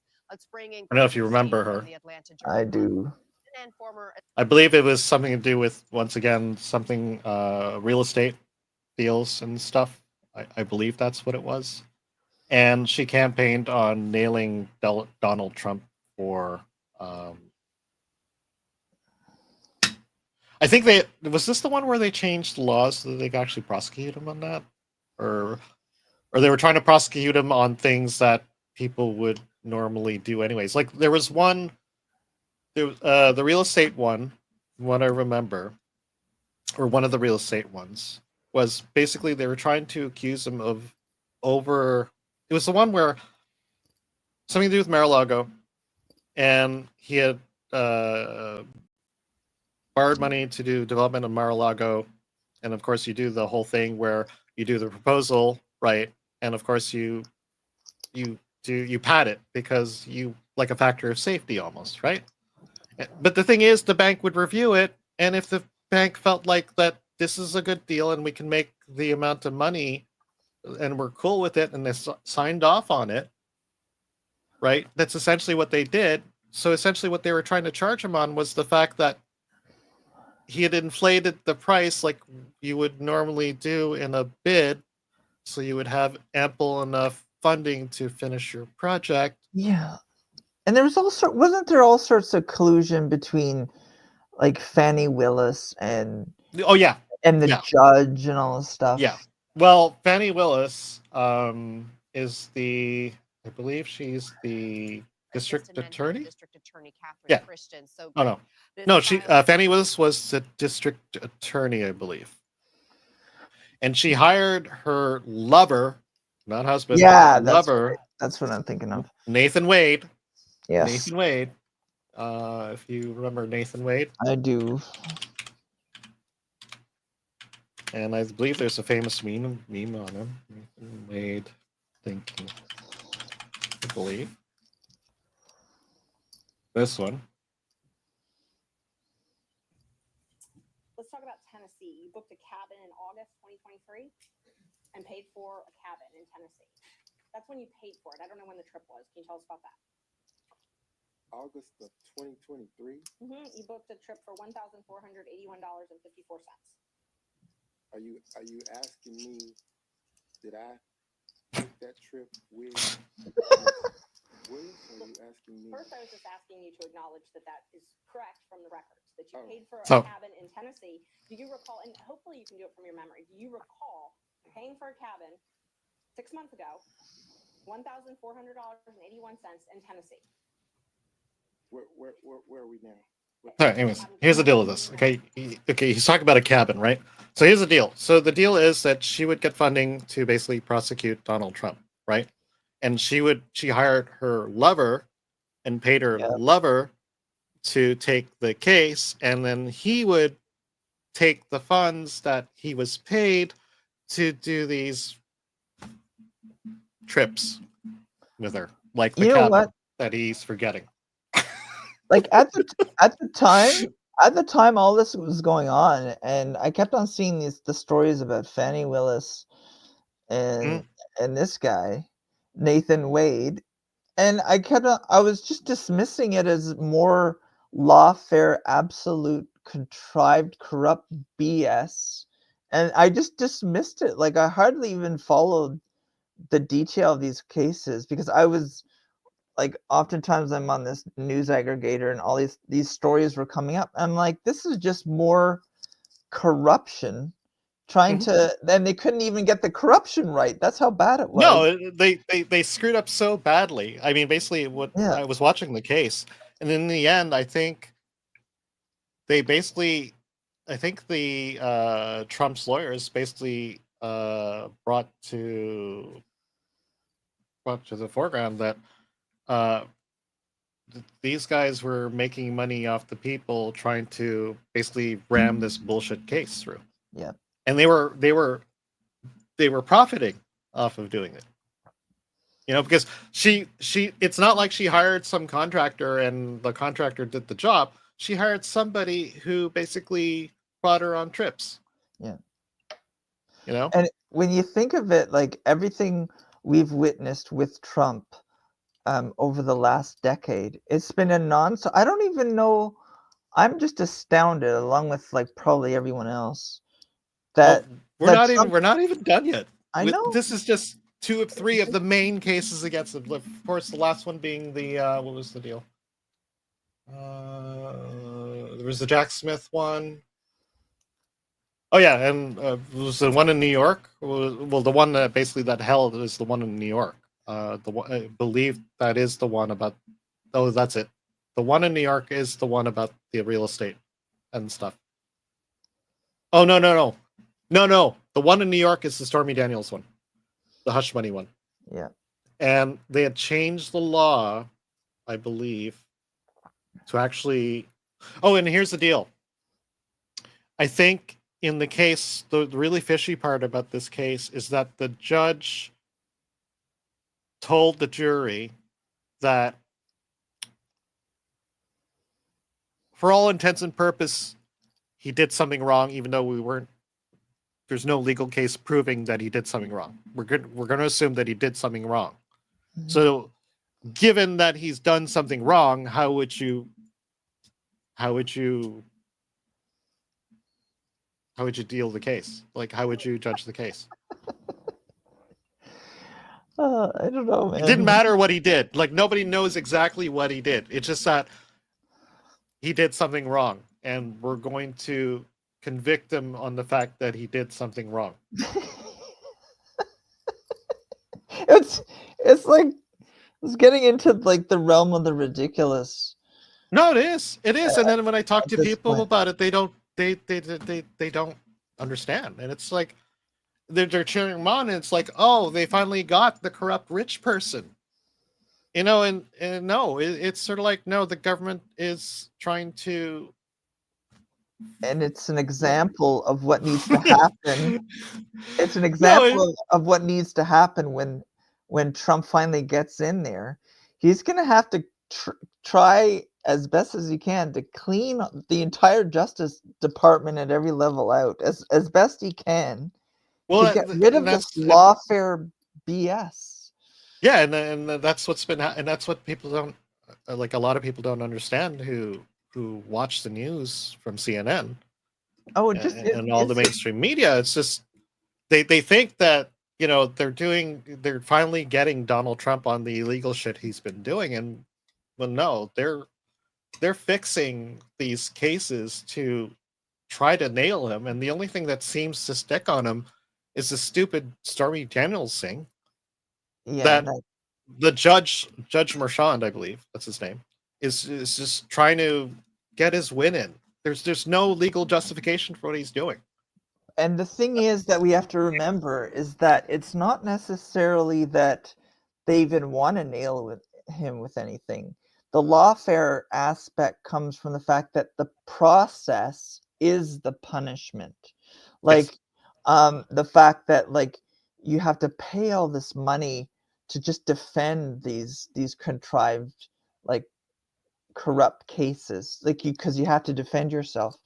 An example of that, just I know it's not as big as Trump, but the website VDare, Peter Brimelo's website VDare was subjected to the same sort of lawfare at this time because VDare is now a suspended website which was essentially focused on immigration. That was their raison d'etre, was focusing on illegal immigration, legal immigration, and it flew under the radar. But I mean, they didn't have the same resources that Trump has to defend themselves. No, So exactly. the I mean, the process only was reason draining their coffers. So and a lot of people don't know about that particular case. Yeah, But and the only reason why Trump's, like he's still being, indicted, with the Marchand case and stuff, but all the other cases, like all the legal fare that they've tossed on this man, and the it's same, just like if you can do this on any person, then that's not justice. You're isn't. bending the rules, to pursue somebody politically. Yeah, exactly. To prevent him from, carrying out the will of the people. Yeah, just to try to like put this enormous amount of pressure on the candidate to keep him from running, but he fought through it and he still ran and he still won. Granted, I mean, go on. No, I was just gonna say that the same thing happened with RFK Jr., right? I mean, RFK Jr. was being put through similar, like all these like lawsuits that were being leveled against him when he was still with the Democratic Party, to the point where he was like all these activist judges and I'm being attacked by my own party. And sure enough, it just pushed him into the Trump campaign. Now he's part of the Trump team, right? So I believe he's going to be the what was it? He's going to be the health health minister or health czar. Yeah, exactly. Whatever the portfolio is called, right? But yeah, that's an example where it backfired, but it was costing millions. And exactly. And anyways, so there's all that legal warfare, but despite all that, of course, Trump won. Yeah. And all, and that basically set off the whole Trudeau. That basically shut down the Trudeau government shortly after. That's right. Like basically what happened. It was the tariffs, the whole tariffs thing, right? Yeah, because Trump being president-elect essentially summoned Trudeau to Mar-a-Lago for that dinner where and it was hilarious. There was some still photos of Trudeau looking like a deer in the headlights trying to navigate Mar-a-Lago, and there's that famous photo of Trump and Trudeau sitting together smiling, but it was from that conversation where Trump essentially said, the United States is not going to subsidize Canada to the tune of whatever it is, $200 billion. And by subsidize, Trump was talking about the trade deficit as he sees it between Canada and the United States trade and stuff like that, right? And he claims that he said to Trudeau, what would happen to Canada if if we did stop buying your products and stuff like that? And Trudeau said, well, you would devastate the country. And then from that, we have Trump threatening Canada with a 25% tariff on all Canadian goods. And that was hilarious because it sent the whole political class in Canada scurrying when Trudeau came home. It effectively got that conversation, that meeting with Trump got Freeland to resign, sent the Liberal Party into chaos, and got Trudeau to announce his pending resignation right on Monday, and prorogued Parliament, and now leadership race. I mean, that meeting was amazing in terms of its and of course, I know a lot of people here, especially, and I've heard it from family and all that. The mean Donald Trump has, is putting all these tariffs on poor Canada, and it's sort of like, well, I don't know, like, let's listen to him. I mean, I know he puts it really well, like basically what the problem is. Why are we losing $100 billion a year and more to protect Canada? And I said that to, as I called him, Governor Trudeau. I said, listen, what would happen if we didn't subsidize you, if we didn't, because we give them a lot of money. We help them. As an example, we're buying icebreakers, and Canada wants to join us in the buying of icebreakers. I said, we don't really want to have a partner in the buying of icebreakers. We don't need a partner. But no right. Nope. No right. Here's what we have. We have a right not to help them with their financial difficulties because we owe $36 trillion too. We're going to start knocking it pretty fast, but we're going to be able to do it because of energy and other things. But no right. No right. But why are we supporting a country 200 billion plus a year? Our military is at their disposal. All of these other things, they should be a state. That's why I told Trudeau when he came down, I said, what would happen if he didn't do it? He said Canada would dissolve. Canada wouldn't be able. No, and he's right. I mean, like, okay, what does Canada have to bring to the table? And as a Canadian, I can't tell him. Like, what do we have? Like, especially since the Justin Trudeau, regime has taken over. Like, we have nothing. We have nothing to offer. They've developed nothing in this country to offer. That's why we're in the shitty state we're in right now, because we don't produce anything. We produce oil full of sand, and we don't even do that anymore, right? We're not using our hydroelectric. We're not transporting as much as we should. We're kind of just in this limbo where, the United States needs electricity, and we've stopped selling it because we don't want to ruin the environment and exploit all our resources and turn Canada into a wasteland, because that's what everyone thinks we're going to do when we say we're going to exploit our resources. We don't have to ruin the land to do that. Yeah. It's not gloom and doom to do this. It's like we should be doing this because we have nothing. We don't produce anything.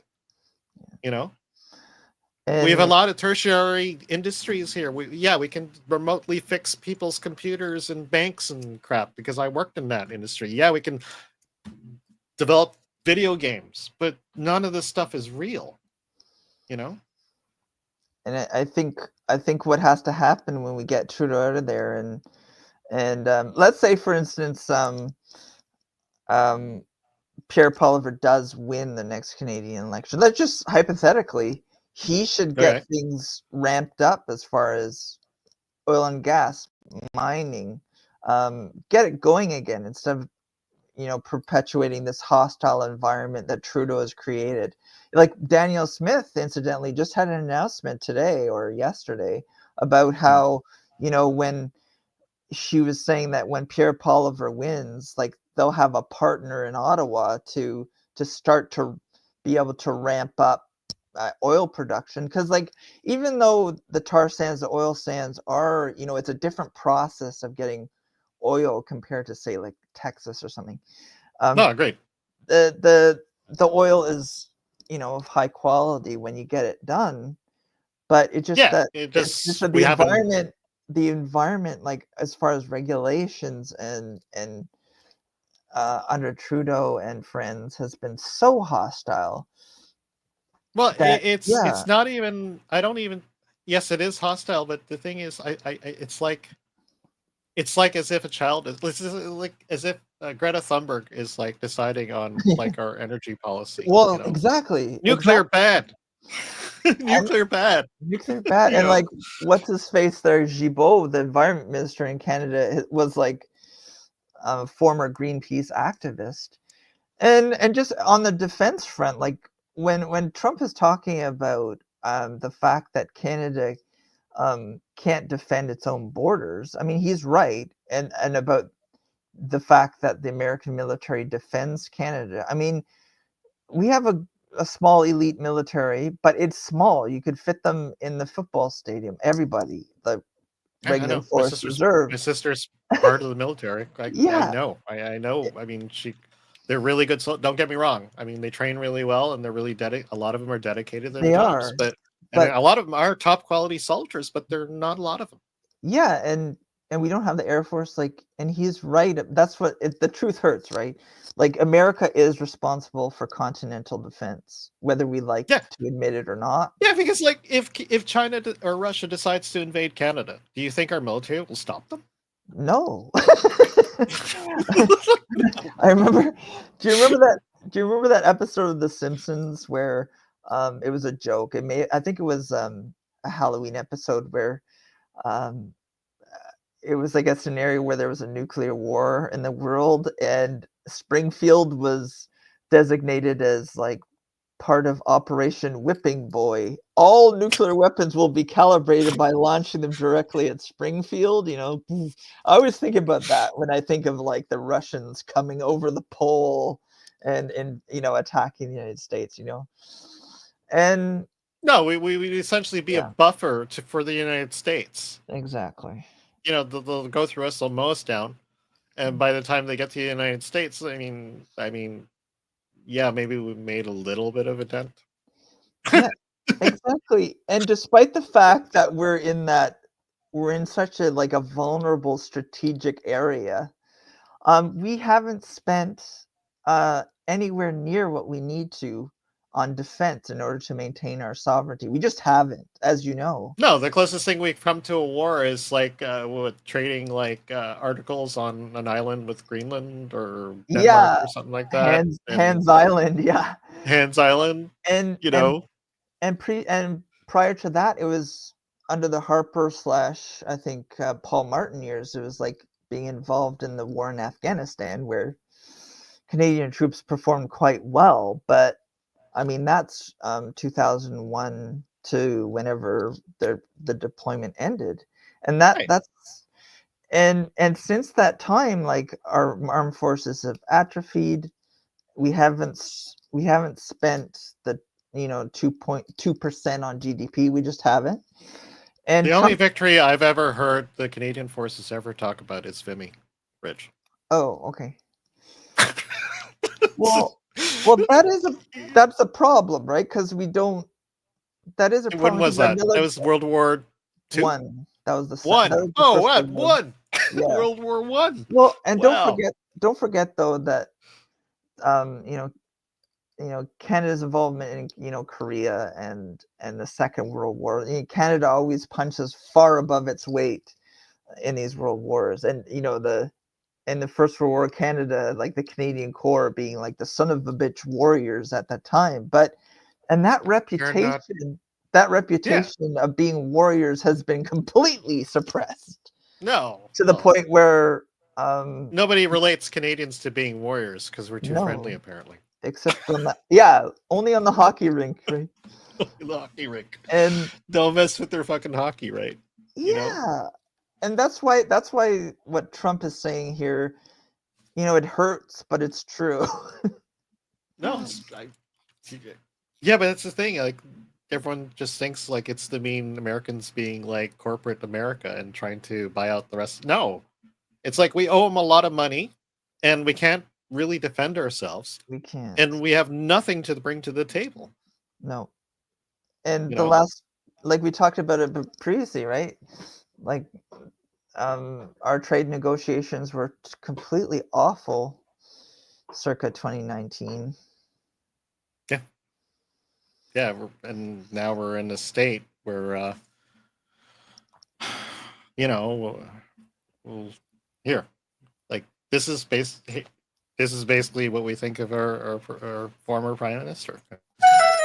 Welcome to the current year Canadian Diversity-a-thon. Tonight we'll have some great entertainment and conversation about the issues facing Canada today. If all goes as planned, we will score a major victory for multiculturalism. I'm sure you've all heard about the tragedies facing the refugees fleeing Syria. If we can hit our goals tonight, we will be able to bring over, get this, 7 million refugees. And we'll also have free government weed for everybody. Now let's get serious for a minute. Free weed. Yeah. All our problems will be solved. No, unfortunately, they won't be, and unfortunately, I don't think we'll come to any solution before the end of this show. And we've been actually going for, I believe, 2 hours. Oh my goodness! Holy cow! I think we're close to the end for episode 1. Well, that's what do you good. think? That's good because we've covered everything I wanted to talk about. Oh, awesome. Awesome. We're gonna have to come up with some. Oh my gosh. Yeah, and you know, we even managed to play a meme, but we forgot to do our countdown. You know, like we'll have to bring up another time, but that's okay. So you know, so what do you do? What are you doing this weekend? Oh man, everything's open this weekend. Like I have no plans so far. Gosh, I think I'm gonna have to get caught up on some news, relax, go skiing. No, I probably won't go skiing. How about you? Skiing? I didn't even know. Me? Probably gonna end up working on more podcasts, more streaming and stuff. Yeah, I was just kidding about this, about the skiing. Well, you know. But I think that was a good first show. I mean, yeah, and we'll definitely come back. We're back again. I think we're settling on 4:20 at every hump day, so people can remember that. 4:20 Eastern Standard Time. Yep. Every hump day. Every hump day, and we'll post the agenda hopefully before then and be a little more organized, and maybe we'll have a hand with some of the research we'll be doing for our next topic, which we don't know what it will be at this point, but it will be very similar to what we did today. Yeah, I agree, and the good thing about the news cycle exploding every 48 or 24 hours is that there's always stuff to talk about these days. No, there is. Being annexed by the United States or cyber trucks blowing up at Trump Tower. We can talk about anything we like. Well, more towards upcoming things that we're going to be doing. We're definitely going to be covering the upcoming inauguration, I believe on the 20th, 22nd or 20th. Yeah, the 20th. Yeah.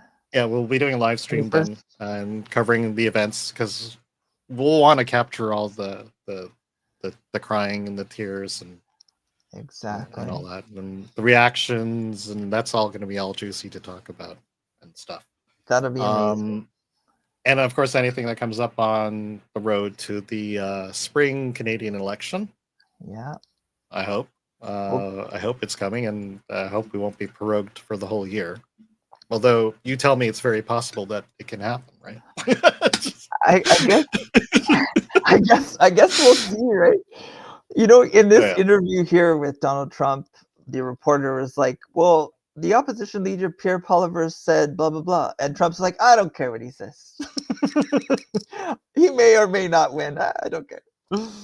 Oh, yeah, God. no, excited. Yeah, but you know, I did hear very recently that apparently Poilievre is now Elon is a big fan of Poilievre. Yeah, that's cool. He's tweeted some stuff out, right?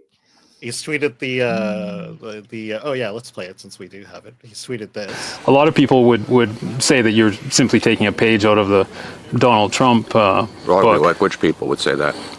Well, I'm sure a great many Canadians, but like who? I don't know who, but well, you're the one who asked the question, so yeah. You must know somebody. Okay. That's amazing. Yeah, that got tweeted very recently, and yeah, and all kinds of things. So who knows? Who knows? Maybe. Oh, and the other thing I did hear about is Elon had said something about Poilievre should do Joe Rogan. Oh, really? So that might be a good one to talk about if that does happen in the next few weeks or so. That would be I could see it happening. Yeah, I can definitely see it happening. You know, so that'll be something to watch for. For sure, because yeah, Rogan's had Peterson on several times, hasn't he? I'm pretty sure. Peterson, yes, he has. I believe it's up to 4 now. Okay. Well, all the important people have been on Rogan, so yeah. You know, notice Kamali wasn't on it. That's right. I remember that. Even though they tried to get her on there, right? But yeah, it just didn't. We'll definitely do an episode on the Biden Harris era because I don't think we did enough justice to it with this episode. We're gonna have to eventually. It's okay. There's so much to cover. Gonna be lots of laughs and all that. So before we go, do you have anything you want to share? I know we don't have any context. We'll have some soon. But it's going to be something along the lines of microwavable, or do you have a Twitter you want to share right now? Not right now, but I'll probably by the next show I'll have my new Twitter up and I'll be able to share it. I just want to thank you, Weathers, for the opportunity to have a blast here on opportunity. We're doing this for a while, so it's not even an opportunity. Right. We're doing this. Okay, I'll rephrase that. I'm glad to be part of the show. Cool. And we're gonna get bigger and better, and we're gonna basically as we talked about in the beginning, we just want to bring conversation out to the people who watch the show. I mean, even if we're wrong, then do the research and prove us wrong. You know? Yeah. Anything we bring up. I mean, that's what this show's about. But let's get away from not being able to talk about stuff because there's a lot of stuff to talk about. There's a lot of nonsense we have to talk about. That's right. And we've entered a new era of being able to express ourselves on different platforms, I think. And that's really good. Yeah, and that's definitely one thing we also want to push, that anybody can do this if they have a voice. All they have to do these days is get a mic and you're ready to go. So that's right. Another thing we want to push. But for now, I think that's the show. I'm Weathers. I'm Microwavable. Thank you for watching, everybody. Yeah, and we'll be back next week, same time. Hump Day, every 420. Excellent. See you next time. Cool. See y'all next time. Thank you for joining us. Thanks, Cheers, everybody. everyone. Cheers.